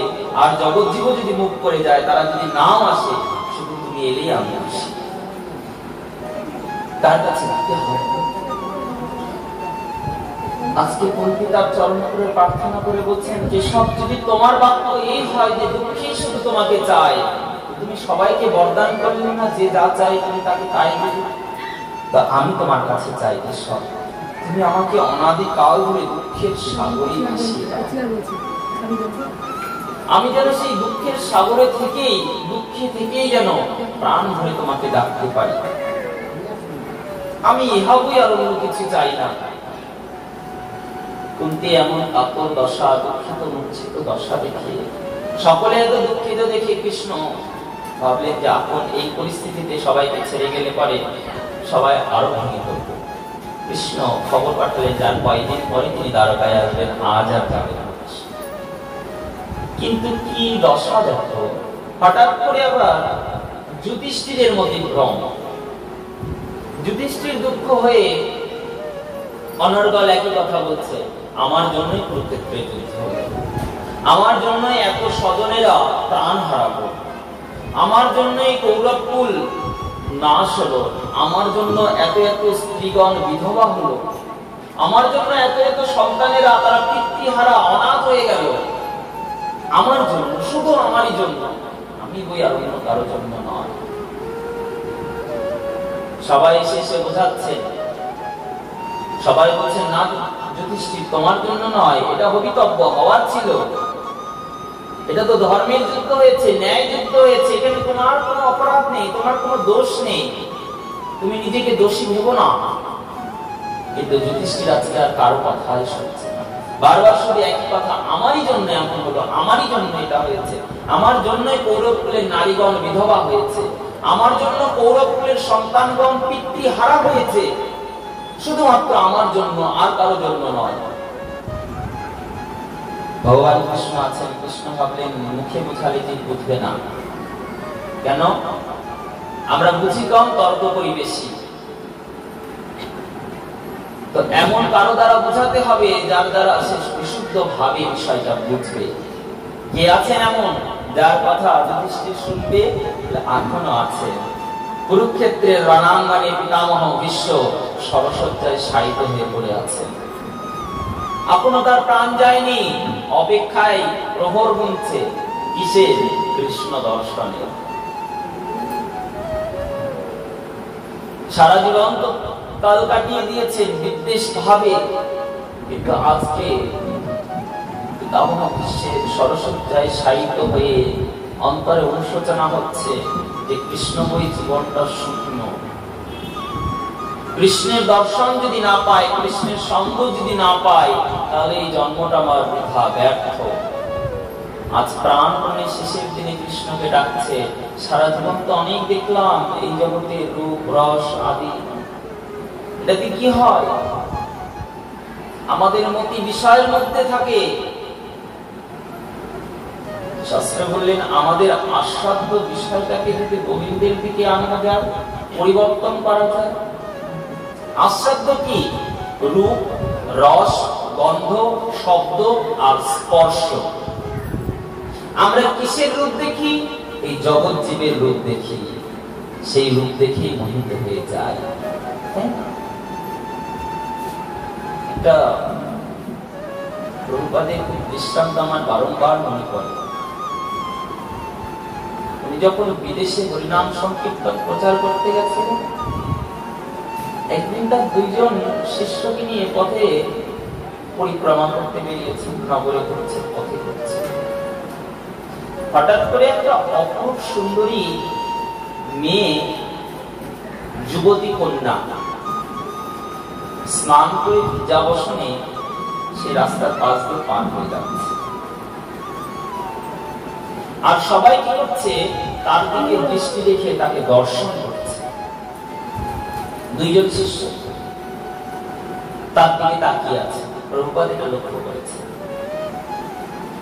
রাস্তায় যতক্ষণ সে পার হচ্ছিল, সেই যুবতী, দেখতেও মেয়েটা খুব অপরূপ সুন্দরী, তার দিকেই তাকিয়ে আছে। এইবার যখন মেয়েটা পার হয়ে গেছে, তারা তার থেকে দৃষ্টি ফেরত এনেছে, প্রভুপাদ সামনে গিয়ে তাদের দিকে তাকিয়ে আছে। যে দেখেছে গুরুদেব তাদের দিকে দেখছে, তারা লজ্জায় পড়ে গেছে, মাথাটা নিচু করছে। প্রভুপাদ তাদেরকে জিজ্ঞাসা করছে, মেয়েটা দেখতে খুব সুন্দরী তাই না? কেবল যে মেয়েটা পার হয়ে গেল, সে খুব সুন্দরী না? রাস্তা দিয়ে পার হয়ে গেল, যাকে দেখে আমাদের মন আকর্ষিত হল। মাথা নিচু করে আছেন, লজ্জায় লজ্জিত হয়ে, হায় একই অপরাধ হয়ে গেল আমাদের, গুরুর সম্মুখে। প্রভুপাদ বলছেন, উত্তর দাও, সুন্দরী না মেয়েটা দেখতে? দুইজনে মস্তক নত করে উত্তর দিচ্ছেন, সুন্দর। যখন দুইজনে মস্তক নত করে উত্তর দিয়েছেন সুন্দর, প্রভুপাদ তাদেরকে উত্তর দিচ্ছেন, ভাবো, চিন্তা করো, সৃষ্টিটা যদি এত সুন্দর হয়, তাহলে এর যে সৃষ্টিকর্তা সে কত সুন্দর। আমরা আমাদের থেকে সুন্দর কিছু সৃষ্টি করতে পারি না, আমাদের থেকে উত্তম কিছু সৃষ্টি করতে পারি না, তো ওই মেয়েটাকেও যে সৃষ্টি করেছেন সৃষ্টিকর্তা, সে কত সুন্দর। একবার যদি তার রূপ চিন্তা করো, একবার যদি তার স্বরূপ মনে মনে কল্পনা করো, হায় হায়, এই কামিনী কাঞ্চন বিষয় আশয় নারী পুত্র পরিজন এর মধ্যে না, পরমেশ্বর গোবিন্দের মধ্যে নিজেকে প্রবেশ করাতে পারবে। তো শাস্ত্র বলছেন, আমরা তো এই জগতে পারত দৃষ্টিতে মত্ত। আমরা কি দেখি? এই জগতের রূপকে দেখি, এই জগতের সরস পান করি, জর্বচস্য লেহ পেহ আদি গ্রহণ করি। আমরা এই জগতের বিষয় আশয়কে স্পর্শ করি। আমরা এই জগতের আন কথা কুকথার শব্দ উচ্চারণ করি। আমরা এই জগতেরই সমস্ত কিছু দর্শন, ধ্যান আদি গ্রহণ করে থাকি। কিন্তু এখানে বলছেন, ভাগবতের ব্যাখ্যায় প্রবোধানন্দ সরস্বতী পাদ বলছেন, শোনো, যদি এই পঞ্চ আস্বাদীয় বিষয়ের মধ্যে এই জগতের রূপ দর্শন না করে যদি আমাদের অন্তরমনটা সেই পরমেশ্বর গোবিন্দের রূপ চিন্তনে মননে নিবেশ করাতে পারতাম, যদি এই জগতের পার্থিব বিষয় আদি ভোগ না করে গোবিন্দের প্রসাদ গ্রহণ করতাম, রূপ রস, প্রসাদের রস, প্রসাদের স্বাদ গ্রহণ করতাম, গন্ধ, যদি এই জগতের বিষয়ের ঘ্রাণ নিয়ে না নিয়ে গোবিন্দের পাদ পদ্মে তুলসী চন্দন পুষ্পের ঘ্রাণ পেতাম, শব্দ, যদি এই জগতের আন কথা না বলে মুখে যদি কৃষ্ণ কথা বলতে পারতাম, স্পর্শ, যদি এই জগতের বিষয় সম্পদকে স্পর্শ না করে একটু সাধু গুরুর চরণ স্পর্শ করতে পারতাম, শাস্ত্রে বলেন তাহলে মনুষ্য জন্মটা সার্থক হয়ে যেত। এই পাঁচটা শুধু পরিবর্তন করে নিলে, রূপ রস শব্দ গন্ধ স্পর্শ, এই পাঁচটাকে শুধু সংশোধন করে নিলে, রূপ চিন্তা করবো তো ভগবানের, ওই লোকজনের চিন্তা করে মরে যাবে দুদিন পরে। যার ভালোবাসায় যার প্রেমে আপন হয়ে আছে সে মরে যাবে দুদিন পরে, ওকে আর চিন্তা করে কি করবে? তারপরে কি করবে? কাঁদবে, নাকের জলে আর চোখের জলে, লাভ নেই করেছি, কেঁদেও তাকে পাবে না। কিন্তু ভগবানের জন্য যদি একদিনও কেউ কাঁদে, ভগবানকে যদি একদিনও কেউ ডাকে, ভগবানের জন্য একদিনও যদি কেউ বিরহ কাতর হয়, শাস্ত্রে বললেন ভগবান তার জন্য অনাদি কাল ধরে অপেক্ষা করে। ভগবত ধামে পৌঁছাতে গেলে শাস্ত্রে বললেন 7খানা দরজা পার করতে হয়। বললেন কেউ যদি বিষয় আশয়ের মায়া ত্যাগ করে গোবিন্দের ভজনে নিযুক্ত হতে পারে, তার জন্য প্রথম দরজাটা খুলে যায়। তারপরে বললেন কেউ যদি স্বামী পুত্র পরিজন ঘর দৌড় বিষয় আশয় থেকে আসক্তি ত্যাগ করে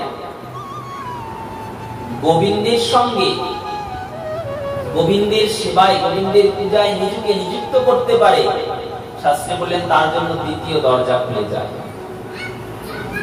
তারপরে বললেন যদি কোনো জীব এই জগতের বিষয়ের জড়জাগতিক সম্বন্ধ ত্যাগ করে গোবিন্দের সঙ্গে সম্বন্ধ স্থাপন করতে পারে, তার জন্য তৃতীয় দরজাটা খুলে যায়। কয়টা খুললো তাহলে? কয়টা বাকি? আর কি ত্যাগ করবো? শেষ তো, আর তো ত্যাগ করার কিছু নাই। তাহলে আর চারটে দরজা কি করে খুলবে? বিষয় আশয় সম্বন্ধ পর্যন্ত ত্যাগ করে দিলাম, আর কি ত্যাগ করবো? দেহ ত্যাগ তো সম্ভব নয়, দেহ ত্যাগ করলে গোবিন্দ প্রাপ্তি হয় না। শাস্ত্রে বলেন এই 4টি দরজা মানুষের আর খোলার সাধ্য নাই। তাহলে গোবিন্দ প্রাপ্তি হবে তো, তুমি যদি তোমার প্রচেষ্টায় ভক্তির পথে এই 3টি দরজা খুলে অগ্রসর হতে পারো, গোবিন্দ উপর থেকে 4টি দরজা খুলে এসে তোমাকে তার নিত্য ধামে নিয়ে যায়।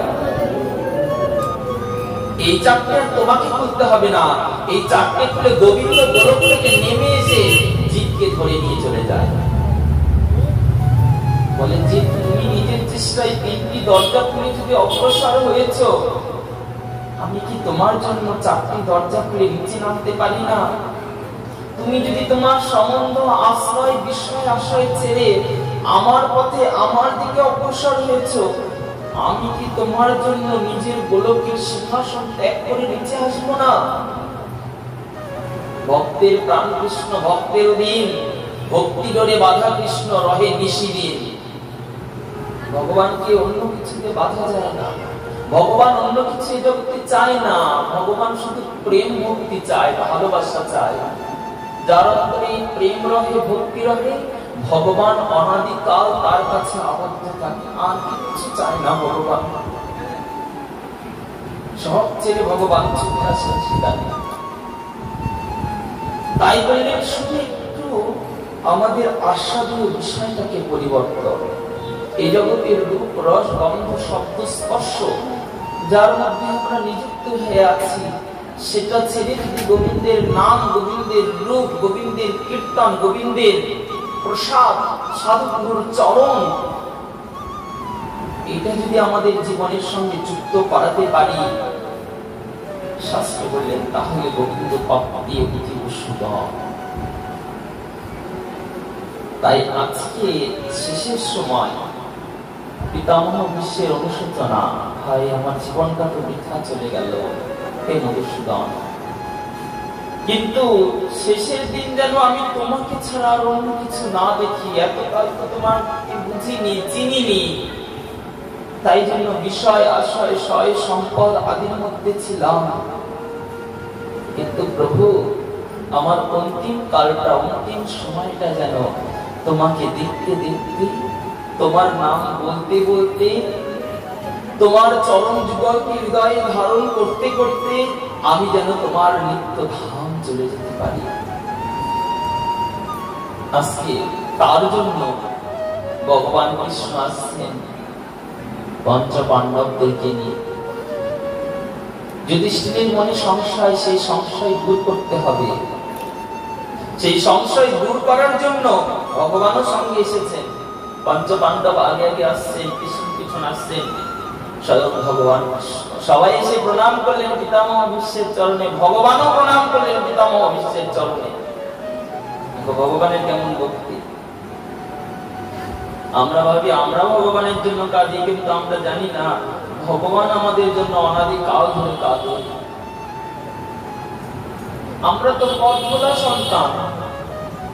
মাতৃগর্ভে যখন ছিলাম, 32 নারীর বন্ধনে যখন ছিলাম, ভগবানের কাছে কাতর হয়ে বলেছি, প্রভু তুমি শুধু একবার মুক্তি দাও,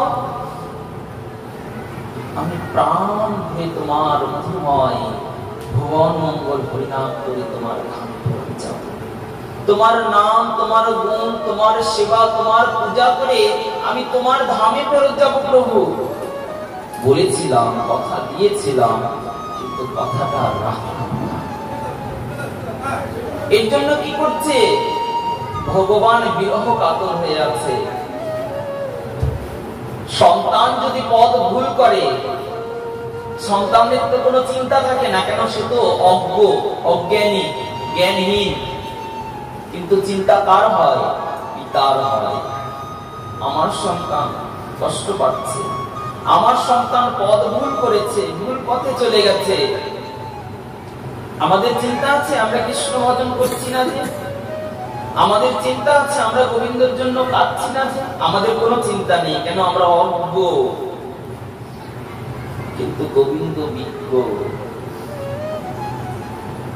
বলেছেন আমারে খুঁজিয়া যে বা চাই বিষয় সুখ, অমৃত ছাড়িয়া বিষ মাঙ্গে সে এত বড় মুখ।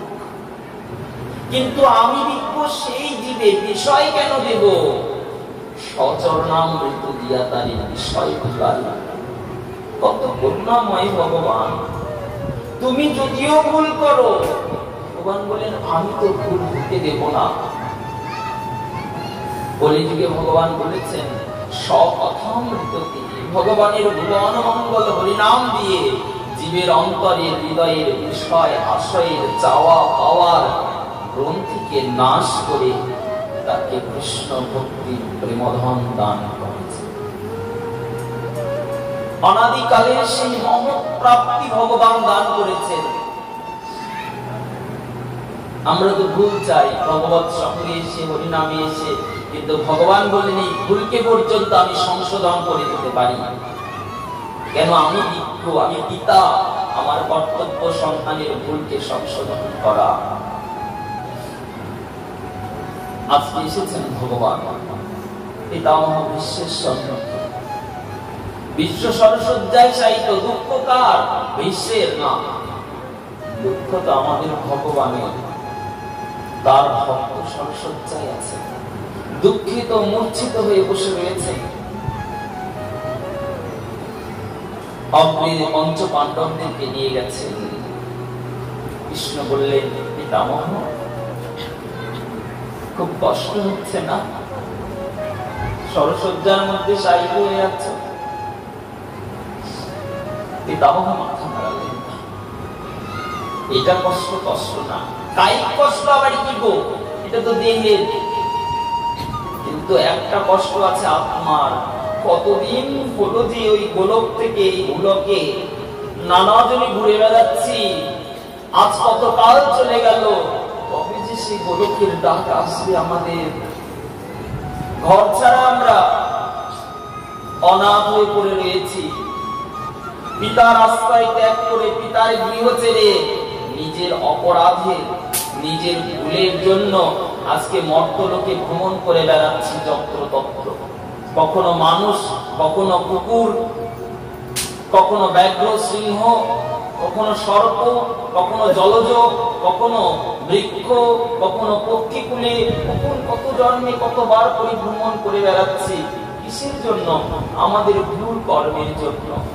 হায়রে মানুষ, কৃষ্ণ বুঝিবার তরে সংসারে তিয়াইনি, কিন্তু মিছে মায়ায় বদ্ধ হয়ে বৃক্ষ সম হইলা। কৃষ্ণ ভক্তের জন্য তো এসেছি, কিন্তু মায়ায় বদ্ধ হয়ে আজকে অনাদিকাল ধরে কৃষ্ণ বৈমুখ হয়ে জগতে রয়েছে। কবে এই দশা কাটবে জীবের? যবে সাধু বৈষ্ণব, যবে মহতি ভাগবত আমাদের উপরে করুণা করবে। প্রয়োজন, প্রয়োজন সঙ্গের প্রতি একটু রুচি। ওই যে বলেছে না, দুর্লভ মানব জন্ম সৎ সঙ্গে। মানবটা কিসের জন্য? এই সৎসঙ্গ করার জন্য। সারা জীবন আনসঙ্গ কুসঙ্গ করে সময় গ্রহণ হেলায় কাটিয়ে দিয়েছি, অনাদি জন্ম কাটিয়ে দিয়েছি পশু কুলে, বৃক্ষ কুলে, পক্ষী কুলে, জলজ জন্মে। সেই জন্মে সৎসঙ্গ হয়নি আমাদের। কত ভাগ্যের ফলে মনুষ্য জন্মে গোবিন্দ কৃপা করে সৎসঙ্গ দিয়েছে। শাস্ত্রে বললেন সৎসঙ্গের সঙ্গী হয়ে এই জন্মের মহিমা মাহাত্ম্যটাকে বুঝতে হবে। বিষয় বাসনায় কতদিন বদ্ধ থাকবে? ঠাকুর বলেছে না, এই বিষয় বিষবন্ধনে যতদিন থাকবে ততদিন কিন্তু কৃষ্ণ ভক্তির কৃপা লাভ হবে না। বিষয় ছাড়তে হবে, চিত্তমনকে শুদ্ধ করতে হবে। বিষয় ছাড়িয়া কবে শুদ্ধ হবে মন, কবে হে রাব শ্রী বৃন্দাবন।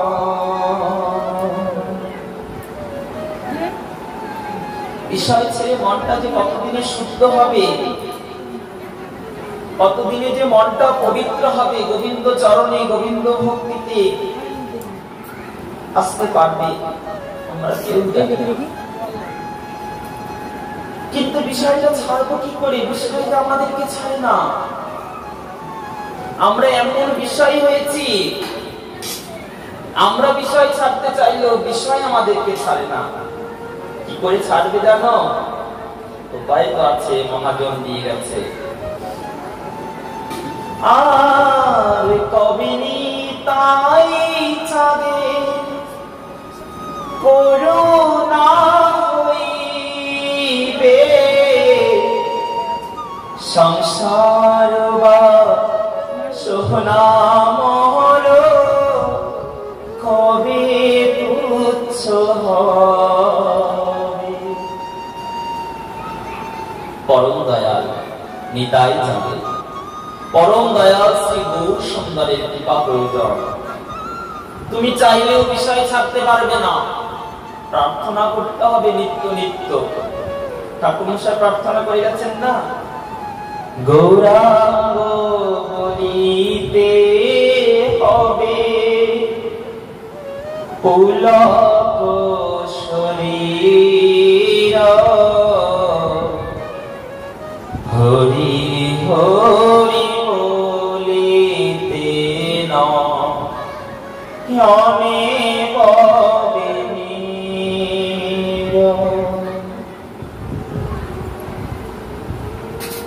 গৌরহরির নাম নিতে, নিতাই চাঁদের নাম নিতে যেন দুই নেত্র সজল হয়ে আসে।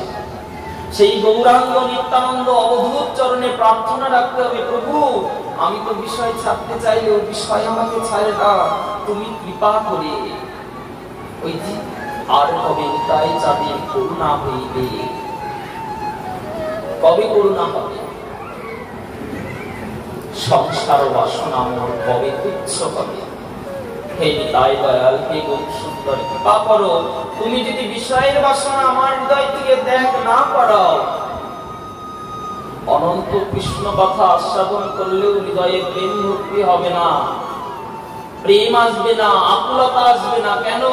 হৃদয়টা যে বিষয়বদ্ধ। তাই আচার্যগণদের সৎসঙ্গের সহায় হতে হয়।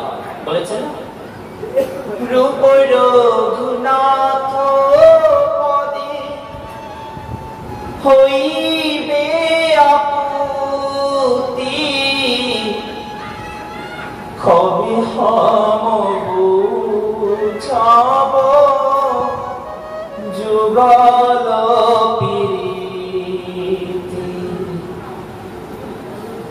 রূপ রঘুনাথ পদে রঘু মোর আশো,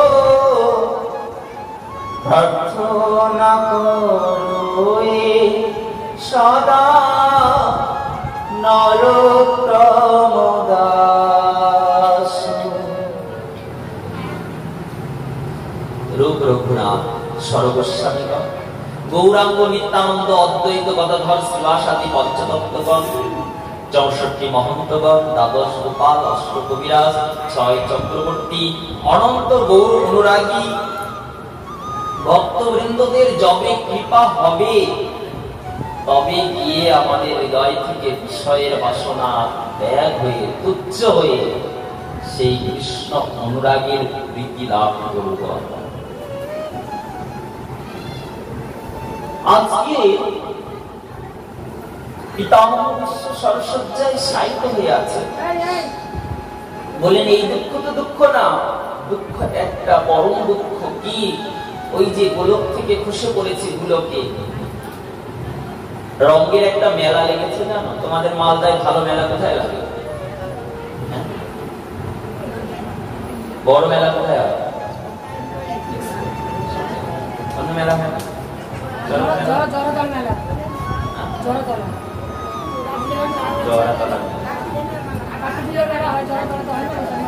সুন্দর একটা মেলা লেগেছে, ছোট বাচ্চা বায়না করেছে খুব মেলাতে যাবে, মন দিয়ে শুনবে ভগবত কথা। যতটুকু সময় সৌভাগ্য পেয়েছে সারাদিন তো পারে না। এর মধ্যে আমারও দশা ভালো না, আমারও মানে মানসিক শারীরিক ভাবে আমারও হেলথ কমফোর্টেবল নেই, যাই হোক নানান কারণে সেগুলো যা।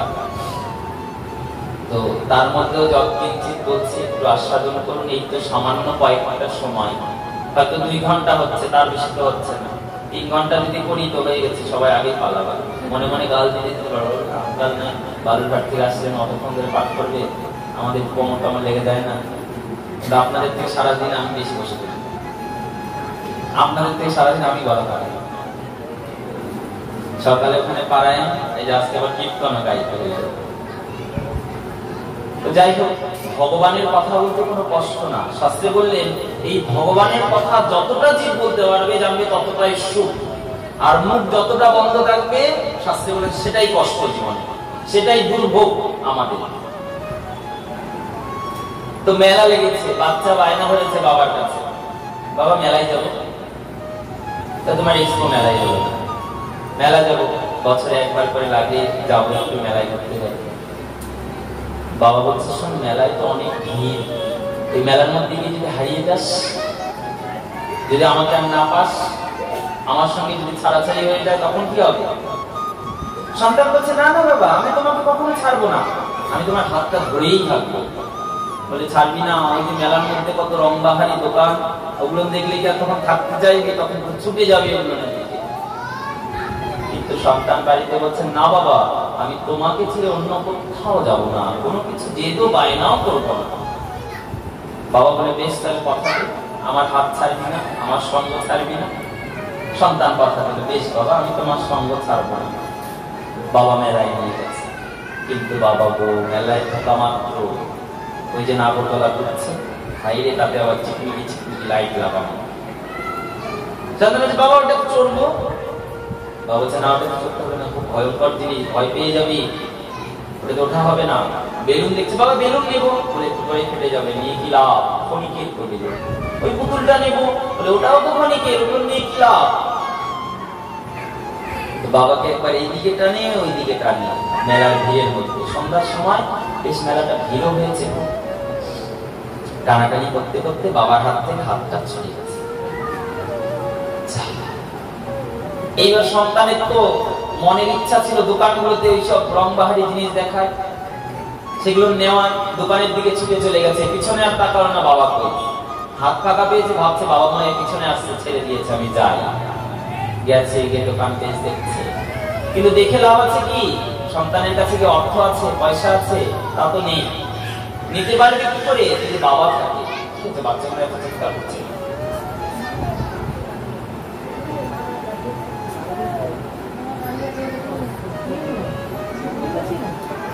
অর্থ বিষয় তো বাবার কাছে, তো সে তো নিতে চাইলেও নিতে পারবে না যতক্ষণ না বাবার সঙ্গে থাকছে। এইবার ভাবছে আমার বাবা এতক্ষণ কিছুক্ষণ ভালোই লাগলো এই দোকান ওই দোকান দেখতে, কিন্তু এবার বাবা থাকছে, কেন বাবা ছাড়া কোনো মূল্যই নেই, কিছুই নিতে পারবে না। কিন্তু বাবা বলে আর কাউকে খুঁজে পাচ্ছে না, এত ভিড়। বাবার মতন দেখতে একজনকে বাবা বাবা বলে হাত ধরেছে, সে তার দিকে তাকিয়ে দেখছে একটা ছোট্ট সন্তান, মাথায় হাত দিয়ে আলতো আদর করে দিচ্ছে, কার সন্তান গো, মেলার মধ্যে হারিয়ে গেছিস। কিছুক্ষণ হাত ধরে এদিকে ঘুরিয়ে বলছে শোন, তুই এখানেই থাক বাবা, তোর বাবাকে তো খুঁজে পেলাম না, তোর বাবা এলে পারে তোকে তোর জায়গায় নিয়ে যাও। তো যখন বলেছে এইভাবে বাবা এলে পরে নিয়ে যাবে, আবার দাঁড়িয়েছে। আবার একজনকে বাবার মতন দেখতে পেয়ে তার হাত ধরেছে, তাকেও বাবা বাবা বলে ডেকেছে, সেও একটু টাইম ঘুরিয়েছে, ঘুরিয়ে আবার ছেড়ে দিয়েছে, কেন সেও তো আপন বাবা না। আবার আরেকজনের হাত ধরেছে বাবা বাবা বলে, সেও একটু টাইম পরে ছেড়ে দিয়ে হচ্ছে শোন, তোর আসল বাবা যখন আসবে তখন। এখন তার অস্তিত্ব কি? মেলার মধ্যে হারিয়ে যাওয়া একটা শিশু। কে? সেটা হলো আমরা। ভালোই ছিলাম, পিতার আলয়ে নিত্য বলো। বাবার কাছে বায়না করলাম, বাবা আমি একটু এই মর্তলোকে যাব। কেন? এই মর্তলোকে অনেক ভোগের সামগ্রী সাজানো আছে, তো আশা হলো জগৎ পিতা বলল শোন, ওই মেলায় যদি যাস, ওই মর্তভূমিতে ভোগভূমিতে যদি যাস, গিয়ে যদি হারিয়ে যাস, আমার থেকে যদি আলাদা হয়ে যাস, তাহলে কিন্তু কপালে অনেক দুঃখ। কথা দিলাম না, না প্রভু, আমি তোমার চরণ ছাড়া হব না, আমি তোমার শরণ, আমি তোমার আশ্রয় কখনো ছাড়বো না। কথা দিয়ে এলাম সংসারে, কিন্তু এসে কি ওই যে বেলুনের দোকান, ওই যে পুতুলের দোকান, কে? স্বজন বান্ধব পরিজন পসরা সাজিয়েছে ভালোবাসা, সেই দেখে আসক্ত হয়ে তাদের দিকেই শুধু ছুটে যায়। ভগবান থাকলো ঘরে, সন্ধ্যেবেলা কুটুম এসেছে, ঠাকুর ঘরে তাকিয়ে আছে কখন আসবে আমার ভক্ত, নাই। সন্ধ্যা প্রদীপ দিচ্ছিল, প্রদীপ দেখে ঘরে প্রদীপ দেখে থালা বের করেছে, ওই সময় বাড়িতে কুটুম্ব এসেছে, থালা পড়েই আছে, কুটুম্বের সঙ্গে গল্প হচ্ছে।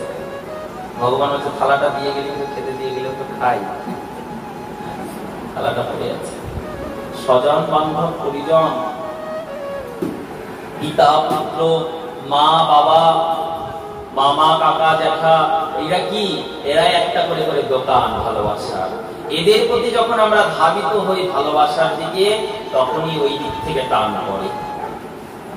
এমন টান পড়েছে যে জগদীশ্বর জগৎ পিতার থেকে বিচ্ছিন্ন হয়ে এই সংসারে হারিয়ে গেছে। কিন্তু দেখো, এই যে পরিজনরা ভালোবাসার হাট বসিয়ে আছেন, বেলুন নিয়ে আছে, পুতুল নিয়ে আছে, কিন্তু ভালোবাসাটা আমরা পাবো না। কেন? ওই বেলুন কিনতে গেলে পয়সা দরকার। পয়সা কার কাছে? বাবার কাছে। যদি বাবা থাকতো আমার কাছে, তাহলে আমি সব পেতাম। বাবা নেই, আমি আর কিছু পাচ্ছি না। তাই বলেন যে ভগবানের আশ্রয় নিয়ে, ভগবানের স্মরণ নিয়ে থাকে, জগতে সে সব পেতে পারে। জগৎ পিতা আছে, তুমি বেলুন চাইলেও পেতে পারো, পুতুল চাইলেও পেতে পারো, বাবার কাছে বায়না করে কিছু না কিছু আদায় করতেই পারো। কিন্তু বাবাই যদি না থাকে, তোমাকে কে দেবে? তো দশা কেমন হয়েছে? আবার ভুল ভুল বাবা মায়ের আশ্রয় নিয়ে বেড়াচ্ছি। মানব জন্মে মানব পিতা মাতা, পশু জন্মে পশু পিতা মাতা, তাদেরকেই বাবা বলে মা বলে তাদের হাত ধরছি। কতদিন? 30 বছর, 40 বছর, 50 বছর, তারপরে তারা চলে যাচ্ছে রেখে দিয়ে। আবার পরের জন্মে আরেকজনকে আশ্রয় করছি, আবার পরের জন্য আরেকজনকে আশ্রয় করছি। সবাই রেখে রেখে দিয়ে যাচ্ছে, কই কেউ তো ধরে নিচ্ছে না। কে ধরবে? এরা যে প্রকৃত বাবাই না, এরা যে প্রকৃত মাই না। যেই দিন প্রকৃত পিতা জগৎ পালক শ্রীহরি এসে আমাদের হাত ধরবে, সেই দিন আর এইভাবে যাত্রার হাত ধরে এই জগতে ভ্রমণ করে বেড়াতে হবে না, আর মেলার মধ্যে কাটতে হবে না এই সংসার সাগরে। এই দিন আমরা প্রকৃত পিতার আশ্রয় গ্রহণ করব। তাই বললেন সেইটাই তো আসল দুঃখ, যে আমরা অনাদিকাল থেকে নিত্য বৈকুণ্ঠ থেকে আজকে মর্তভূমিতে কত কত ভাবে পরিভ্রমণ করে বেড়াচ্ছি। তাই বললেন শোনো, সেই দুঃখটাই দুঃখ, এই জড়দেহের দুঃখ দুঃখ নয়। কৃষ্ণ বললেন পিতামহ, যুধিষ্ঠির সংশয়াত্ম, তুমি গুরুজন, তুমি যুধিষ্ঠিরকে সেই নতুন রাজধর্ম গ্রহণ করবে, তুমি কে রাজধর্মের জ্ঞান দান করো। যখন বলেছেন যুধিষ্ঠির মহারাজকে উদ্দেশ্য করে, পিতামহ বিশ্ব রাজধর্ম, দেশধর্ম, কাল ধর্ম, স্ত্রী ধর্ম, সমস্ত ধর্ম সম্পর্কে বিবিধ জ্ঞান দিয়েছে। সেই জ্ঞানে যুধিষ্ঠিরের সংশয় দূর হয়েছে। আর ভগবত কৃপায়, পিতামহ বিশ্বের প্রার্থনায় ভগবান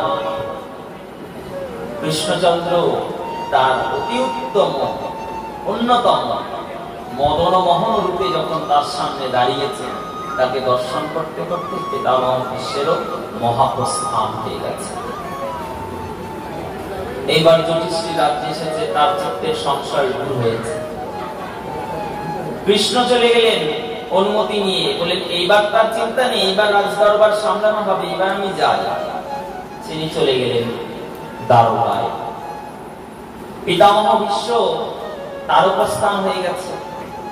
যুধিষ্ঠির মহারাজ সমস্ত প্রজাদেরকে নিয়ে রাজ্য প্রতিপালন করছে। কিছু কাল চলে গেল। দ্বারকা থেকে কৃষ্ণ যে কবে চলে গেল কেউ জানে না। রাজ্যে দেখা যাচ্ছে অশনির সংকেত, দিনের বেলা শ্রীকাল ডাকছে। দেব মন্দিরের প্রতিমাগুলো যেন যত্রতত্র অন্যত্র বিমুখ হয়ে যাচ্ছে। রাজ্যে অনাবৃষ্টি দেখা দিচ্ছে, অতিবৃষ্টি দেখা দিচ্ছে। সমস্ত অশুভ দিনের বেলা পেঁচা ডেকে বেড়াচ্ছে, রাত্রের বেলা শ্রীগালাদিরা ক্রন্দন করছে, কুকুরাদি ক্রন্দন করছে। যুধিষ্ঠির মহারাজ সমস্ত অশুভ লক্ষণগুলো দর্শন করে মনে মনে ভাবলেন, নিশ্চিত কিছু একটা অশুভ হতে চলেছে, আমার মন বলছে কিছু একটা অশুভ হবে। অর্জুনকে বলি, অর্জুন তুমি দেরি করো না, তুমি এক্ষুনি চলে যাও দ্বারকায়, কৃষ্ণকে ডেকে আনো, আমার মনটা আমার চিত্তটা ভালো হচ্ছে না।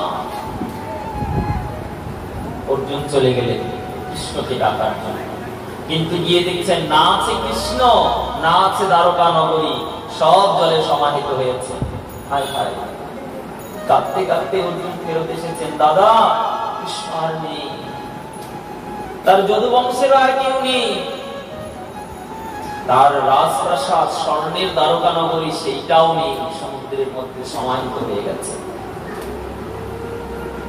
যুধিষ্ঠির বলেন, কৃষ্ণ নেই, তাহলে এই জগতে আমাদের আর থাকা ঠিক হবে না।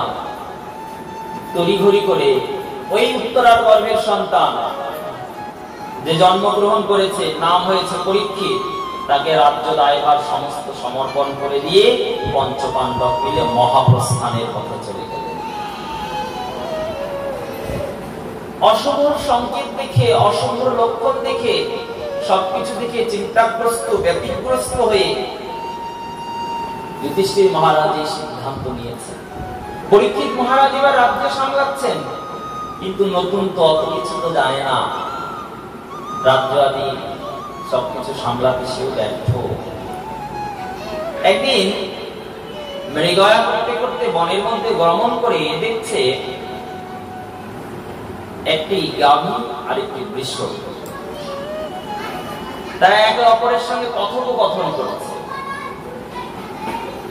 গাভী হলো ধরিত্রী স্বরূপ আর বৃষ হলো এখানে ধর্মের স্বরূপ। এরা একে অপরকে এই যুগের এই রাজ্যের দুরাবস্থা দেখে তার সম্পর্কে আলোচনা করছেন পরীক্ষিতের সম্বন্ধে, যে আমরা কত সুন্দর একজন প্রজাপরায়ণ রাজা পেয়েছি, যে আমাদের আপদে বিপদে সব সময় পাশে দাঁড়ায়।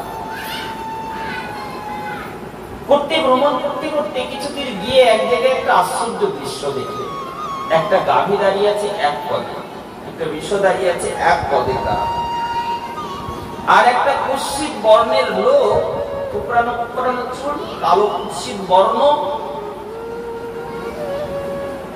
অদর্শনীয় বদন, সে তাদেরকে প্রহার করে যাচ্ছে কঠিন ভাবে।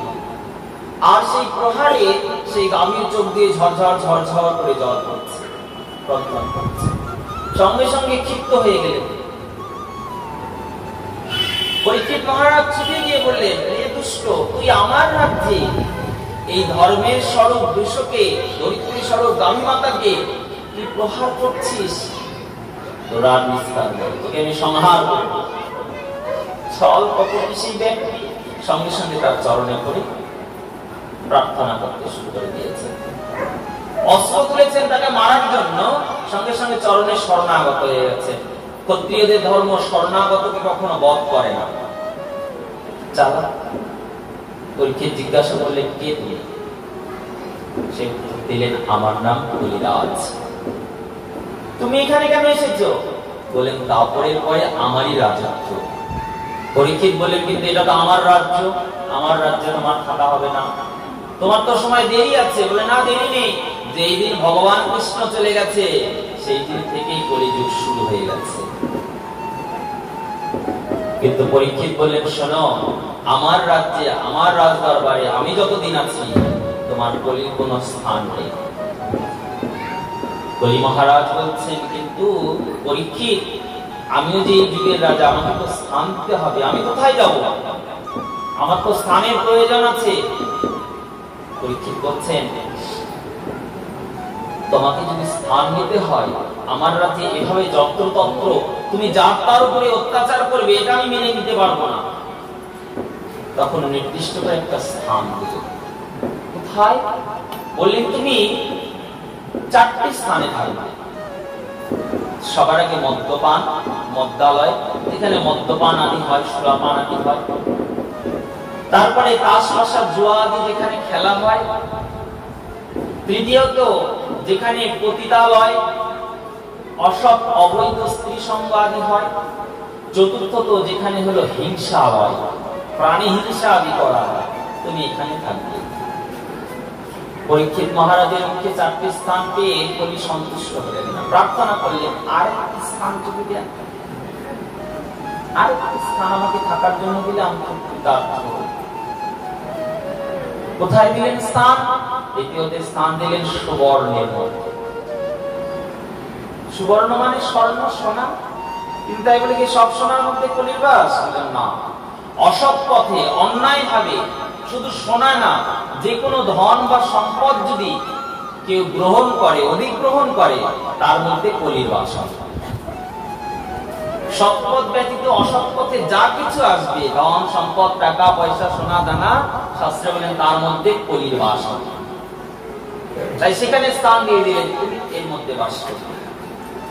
সেই দিন আবার কালক্রমে ওই জরাসন্ধকে বধ করে, আগেকার নিয়ম ছিল কাউকে যদি বধ করা হতো, সেই রাজ্যের প্রতিকৃতি সেই মুকুটটাকে নিয়ে চলে যাওয়া হতো। তাদের রাজবাগ দরবারে অনেক মুকুট সাজানো থাকে, সেদিন মৃগয়া করতে পারে ওই জরাসন্ধের মুকুটটাই পরে এসেছিল। অসৎভাবে উপার্জিত স্বর্ণ বলি মহারাজ চোখে করলেন মাথায়। মৃগয়া করে ঘুরতে ঘুরতে তৃষ্ণার্ত হয়ে জল প্রার্থনা করতে করতেন। কোথাও গেলে যদি একটু জল পাই, পাশে দেখলেন একজন ঋষির আশ্রম। ভিতরে প্রবেশ করলেন, করে দেখছেন একজন ঋষি ধ্যানস্থিত আছেন।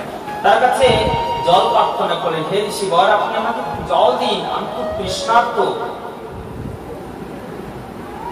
শ্রমিক মুনি তপস্যা করছেন, ধ্যানের রত ছিলেন, কিছু জানতে পারলেন না।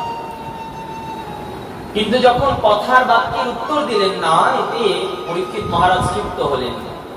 ভান করিয়ে আমি জল চাইছি, আমি রাজা এসেছি, আর তুমি ভান করে আমার কথার উত্তর দিচ্ছ না। মৃগয়া করতে গিয়ে একটা সাপ মেরেছিলেন, সেই মৃত সর্পটাকে গলায় ঝুলিয়ে অপমান তিরস্কারের ছলে সেখান থেকে চলে গেল। সেই কথাটা গিয়ে আবার পৌঁছালো তারই ছোট্ট পুত্র, কি নাম? গণেশ। সেটাই শ্রমিক মুনির পুত্র শৃঙ্গির কাছে, যে শুনেছে যে মহারাজ পরীক্ষিত তার পিতাকে অপমান করার জন্য তার গলায় মৃত সর্প ঝুলিয়ে দিয়ে চলে গেছে। ক্ষিপ্ত হয়ে গঙ্গা থেকে জল তুলে নিয়ে সঙ্গে সঙ্গে বললেন, যে রাজা আমার পিতাকে অপমান করার জন্য এই মৃত সর্প গলায় ঝুলিয়ে দিয়ে গেছে, অভিশাপ দিলাম 7 দিনের মধ্যে তার তক্ষক দংশনে মৃত্যু হবে।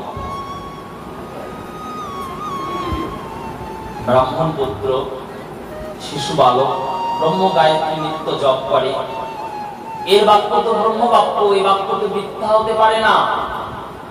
সেই জন্য সেই বাক্য প্রভাবে কি হলো জানো? সেই অভিশাপের প্রভাবে তার জীবনেও দুর্দিন নেমে এলো। কেমন দুর্দিন? আজকে পরীক্ষিত মহারাজ সেই রাজ্যে রাজ দরবারে আছেন, শ্রমিক মুনি ধ্যান ভঙ্গ হয়ে দেখছেন তার গলায় মৃত সর্প। সমস্ত বৃত্তান্ত শুনলেন যে কিভাবে অপমান করা হয়েছে তাকে। কিন্তু ঋষি তো, সাধু তো অপমানকে গায়ে নেয় না। সাধু বলছে, তোমাকে এত অপমান করা হলো, তুমি গায়ে নিলে না কেন? মনে করো তোমার কাছে 10 টাকা আছে, আমাকে দিলে, আমি নিলাম না, তাহলে টাকাটা কার থাকলো? তুমি আমাকে 10 টাকা দিলা, আমি 10 টাকাটা নিলাম না, টাকাটা কার থাকলো? তোমারই থাকলো না। তুমি আমাকে অপমান করলো, অপমানটা আমি নিলাম না, কার থাকলো? তোমারই থাকলো।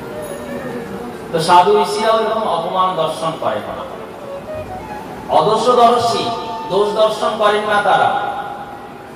এইবার যখন শ্রমিক মুনি শুনেছেন, তার মনে কোনো ক্রোধ নেই, কিন্তু শুনতে পেলেন তার ছোট্ট পুত্র সে অভিসম্পাত করেছে, 7 দিনের মধ্যে তক্ষক দংশনে মৃত্যু হবে। ভাবলেন, ভাই মহারাজ ধর্মপরায়ণ, সেইভাবে মারা যাবে এটা তো হতে দেওয়া যায় না, যাও খবর পাঠাও। আমার ছেলে যখন অভিশাপ দিয়েছে, মারা তো যাবে, কিন্তু এই 7 দিনের মধ্যে যদি সে তার জন্ম সার্থক করে নিতে পারে, তাহলে তাকে আর এই ধরা সংসারে বারংবার আসতে হবে।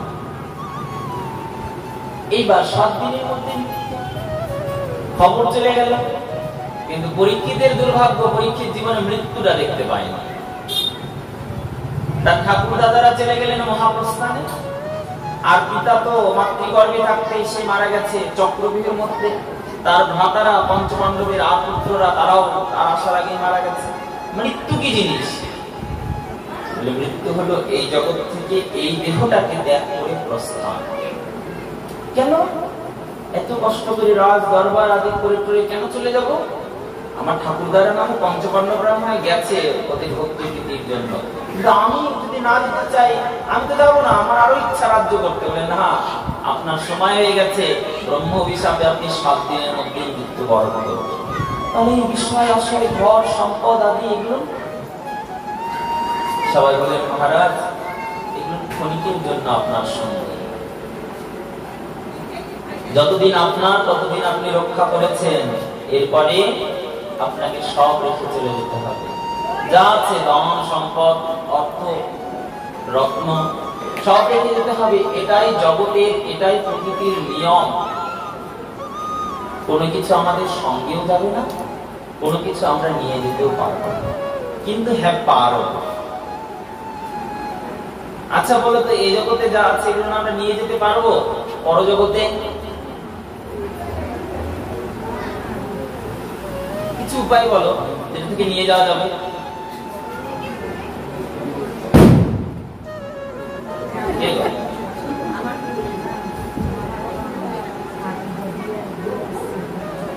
একজন রাজা মারা গেল, সেও জানে না মৃত্যু হলে কি হবে, কিন্তু এটা শুনেছে যে মৃত্যুকালে সব রেখে দিয়ে চলে যেতে হয়, কোনো কিছু আমাদের সঙ্গে দেয় না। তো সে বলছে এত কষ্ট করে এত কিছু উপার্জন করলাম, এগুলো ফেলে রেখে চলে যাবো, এটা তো হতে পারে না।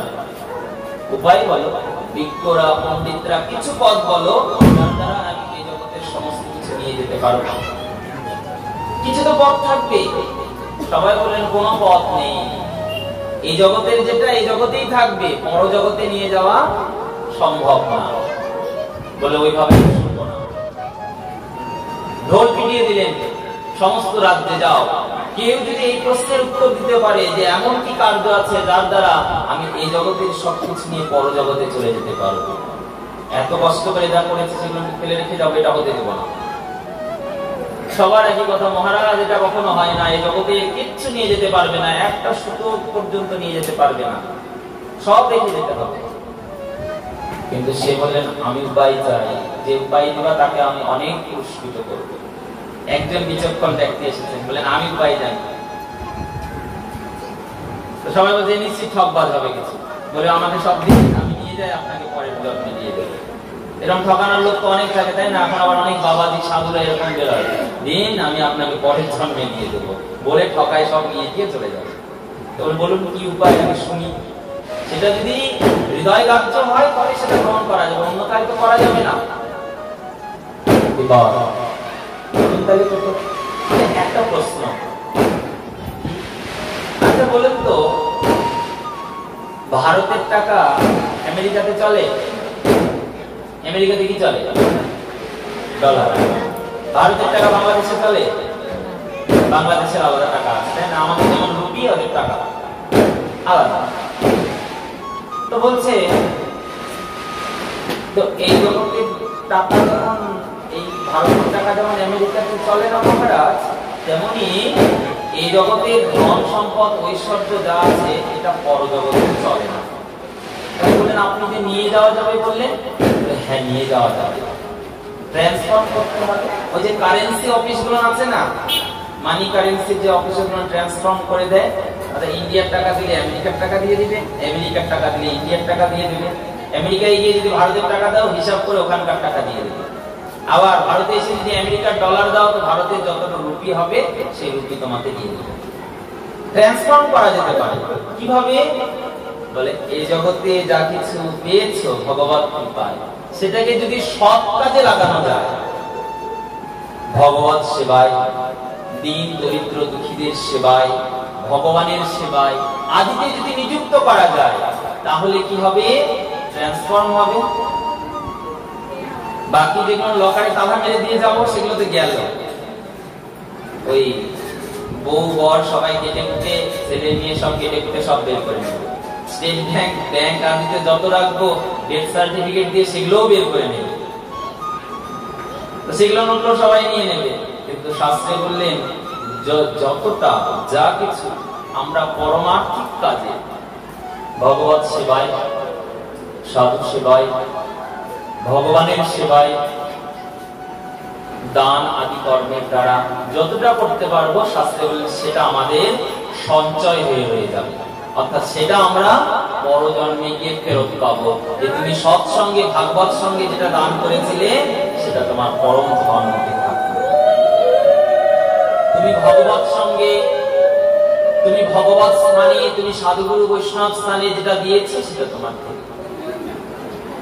আজকে পরীক্ষিত মহারাজ শুনলেন যে এই জগতে কিছু নিয়ে যাওয়া যাবে না, তো বৃথায় সংসার করে আমার কি লাভ? সংসারে বৃথায় এতদিন খাটলাম, হায় হায়, এর থেকে যদি পরমার্থিক কাজ করতাম। সব ছেড়ে দিলেন, অনাসন ব্রত গ্রহণ করে নিলেন, গৃহত্যাগ করলেন। মৃত্যুর পরে কোথায় নিয়ে যাবে? বলে গঙ্গার তটে পুড়িয়ে ছাই করে ভাসিয়ে দেবে। গঙ্গার তটে গিয়ে বসলেন। প্রশ্ন রাখলেন সবার জন্য, বলুন এই যে 7 দিনে আমার মৃত্যু আসন্ন, এই 7 দিনের মৃত্যুর মধ্যে আমি কি এমন কাজ করে আমার এই জন্মটাকে সার্থক করতে পারবো? মাত্র 7 দিন আমার সময়। কেউ বললেন দান করুন মহারাজ, দানেতে দুর্গতি খণ্ডে। কেউ বললেন না না, ভোজন করান, ভোজনে খণ্ডে পাপ। কেউ বললেন না, আপনি তীর্থ পর্যটন করুন। কেউ বললেন না, আপনি সন্ন্যাস গ্রহণ করুন। কেউ বললেন না, আপনি এক কাজ করুন, আপনি নিত্য নিরন্তর ধ্যানে গঙ্গার জলে অবগাহন করুন। কেউ বললেন আপনি হিমালয়ে চলে যান। কেউ বললেন আপনি নির্বাসনে চলে যান। কেউ বললেন আপনি যজ্ঞ করুন। কেউ বললেন আপনি একবেলা গঙ্গা জলে দাঁড়িয়ে থাকুন, গঙ্গা আপনাকে মৃত্যু স্পর্শ করতে দেবে। এত লোকের এত কথা বললো, পরীক্ষিতের একটাও হৃদয় স্পর্শ হলো না। কেন মাথায় ঢুকেছে 7 দিনের মধ্যে যদি মৃত্যু হয়, তাহলে পালায় তো কোনো লাভ নাই। তো সাধুরা, এত সাধুরা এসেছে, 88,000 সাধুরা এসেছে, একজন এক এক কথা বলে, তাদেরই তো মতের ঠিক নাই। ওদের যদি ঠিক থাকে তবে না আমি ঠিক বুঝবো। আর একটা কথা আমাদের মনের হৃদয় স্পর্শ করছে। হঠাৎ করে সেখানে এসে বিবসন উলঙ্গ 16 বছরের একটা যুবক ছেলে এসে প্রবেশ করলো। নাম তার কি নাম? কি নাম বসিবাণীজি? সুখদেব ব্রহ্মচারী। বিবসন তরুণ যুবক, 16 বছরের বালক যুবক, যেই মাত্র প্রবেশ করেছেন সকলে উঠে দাঁড়িয়েছেন, বলে এই তো পরম ভাগবত এসেছে, দিব্য ভাগবত, যে মাতৃগর্ভে 16 বছর ধরে ভাগবত শুনেছে। সবাই উঠে দাঁড়িয়ে পড়েছে তার সম্মানার্থে। এবার সবাই যখন দাঁড়িয়েছেন, পরীক্ষিত মহারাজ মনে মনে ভাবছে, মনে হয় এইবার আমার সমস্ত সংশয় দূর করার জন্য সেই পরম দয়াল রূপে সেই গুরু এসেছে। তার কাছে গেলেন, তার চরণে বন্দনা করলেন, হে গুরুদেব, 7 দিনের মধ্যে আমার মৃত্যু, আমি ব্রহ্ম শাপগ্রস্ত।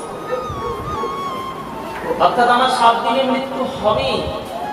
আপনি কৃপা করে বলুন, এই 7 দিনের মৃত্যুর মধ্যে আমি কি করে ভগবত প্রেম, ভগবত ধাম প্রাপ্ত হব? কেন আমার জীবনে কোনো ভজন সাধন নেই, আমার জীবনে কোনো সেবা পূজা নাই, তা আমি শূন্য পুঁজি, কোনো পুঁজি নেই, আমি তার ধামে যাব কি করে? সুখদেব ব্রহ্মচারী সিদ্ধান্ত দিলেন, শোনো, 7 দিনের মধ্যে মৃত্যু, মৃত্যু কেউ আটকাতে পারবে না। আর যেমন কর্ম তেমন ফল পাবে। তুমি যদি এখন তপস্যা করতে বসো, ওই তপস্যার মাথা ঠিক করতেই তোমার 7 দিন কেটে যাবে।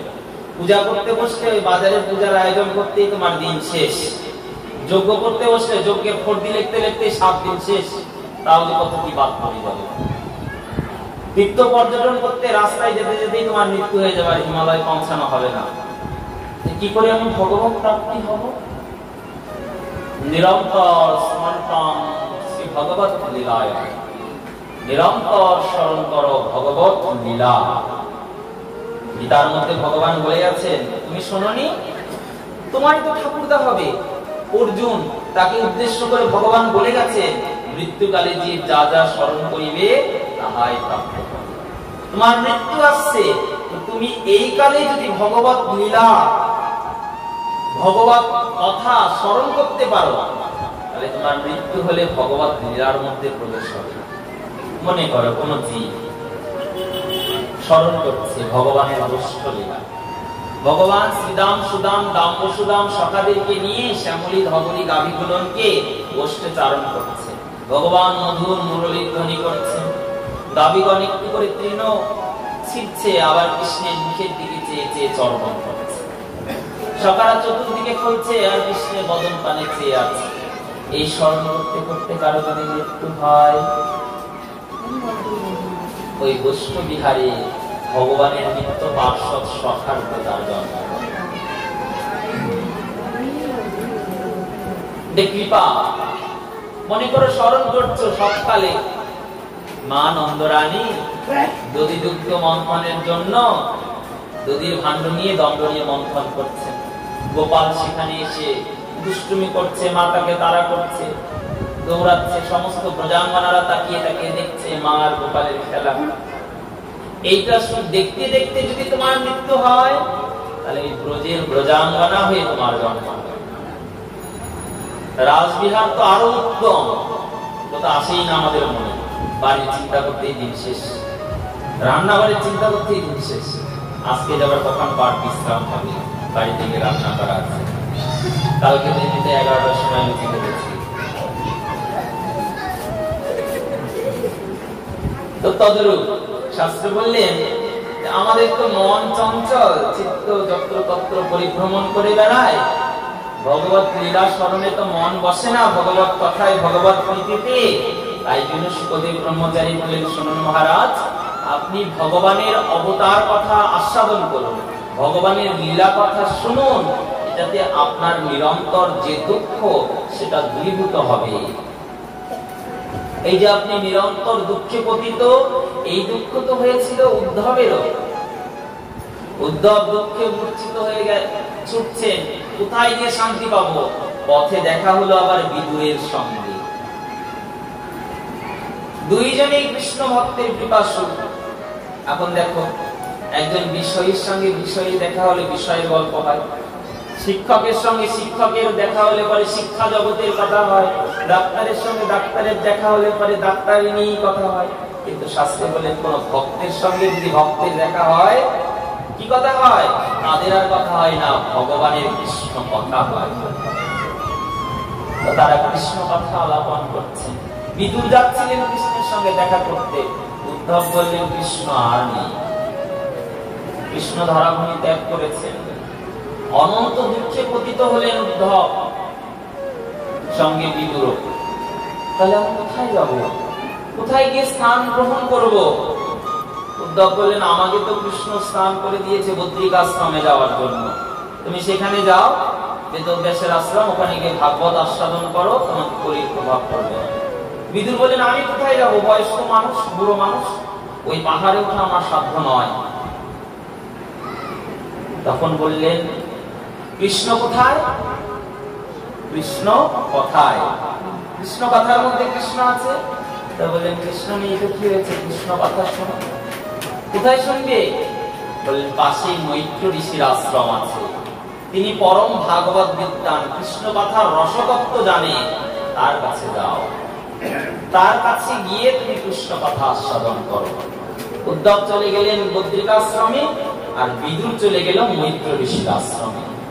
দুঃখিত, মূর্ছিত, কবে যে মরবে, কি হবে ঠিক নেই। বিদুরে জিজ্ঞাসা করলেন, এই শেষ অন্তিম কালে কৃষ্ণ হারা হয়ে আর কি করে থাকি, আপনি যদি কৃপা করে আমার দুঃখ নিবারণ করুন। কৃষ্ণ স্মরণ হবে কি, কৃষ্ণ প্রাপ্তি হবে কি? তখন মৈত্র ঋষি বললেন, অবশ্যই, যদি নিরন্তর কৃষ্ণ কথা শ্রবণ করো, নিরন্তর কৃষ্ণ কথা স্মরণ করো, নিরন্তর কৃষ্ণ কথা চিন্তন করো, অবশ্যই জীবের কৃষ্ণ প্রাপ্তি হবেই হবে। সেই জন্য আপনাকে ভাগবত কথা শুনতে হবে, ভগবানের মহিমা কথা শুনতে হবে। এইবার বিদুরকে বসিয়ে দিয়ে মৈত্র ঋষি যে কৃষ্ণ কথা শুরু করেছিল, এই কৃষ্ণ কথায় সুখদেব ব্রহ্মচারী আমাদের পরীক্ষিত মহারাজকে শোনালেন।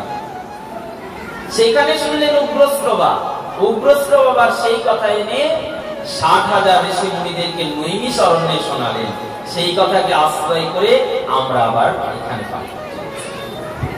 দেখো কোথায় থেকে আশ্রয় তত্ত্বটা ঘুরে এসে আমরা এখানে সেই কথা শুনব।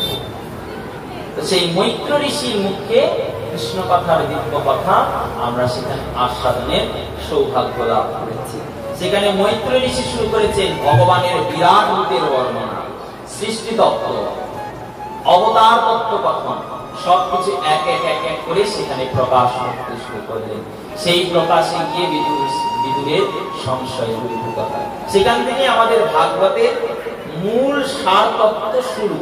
এতক্ষণ তো শুধু পরিচয় তত্ত্বেই চলে গেল, এগুলো তো শুধু পরিচয় রাস্তা, এগুলো তো শুধু কথা চলে গেল। এবার আসবে ভগবত লীলা, ভগবান কি করে সৃষ্টি করলেন, কি করে প্রকাশ করলেন, সেগুলো ভগবানের মধ্যে দিয়ে এখানে প্রকাশ করেছে। আজকে মনে হয় সময় আমাদের হয়ে গেছে।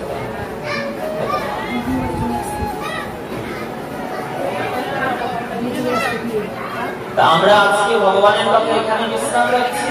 আগামীকাল মৈত্র ঋষির বদন থেকে ভগবানের বিরাট রূপের বর্ণনা, অবতার কথন, সৃষ্টি তত্ত্ব আদি আমরা আস্বাদন করব। আজকে আমরা এখানে ভগবানের অপ্রাকৃত কথা বিশ্রাম রাখি। আগামীকাল আবার আপনারা পরজন নিবেদন যথাসময় আসবেন, 6টা থেকে সময় রাখা আছে। কীর্তনে কেউ না আসতে পারেও এই ভাগবত আছে, আমি শুরু করে দেবো।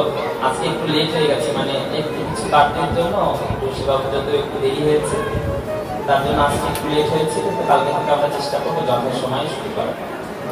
তো আজকে আমরা এখানে ভগবানের নাম, ভগবানের কথা বিশ্রাম রাখছি।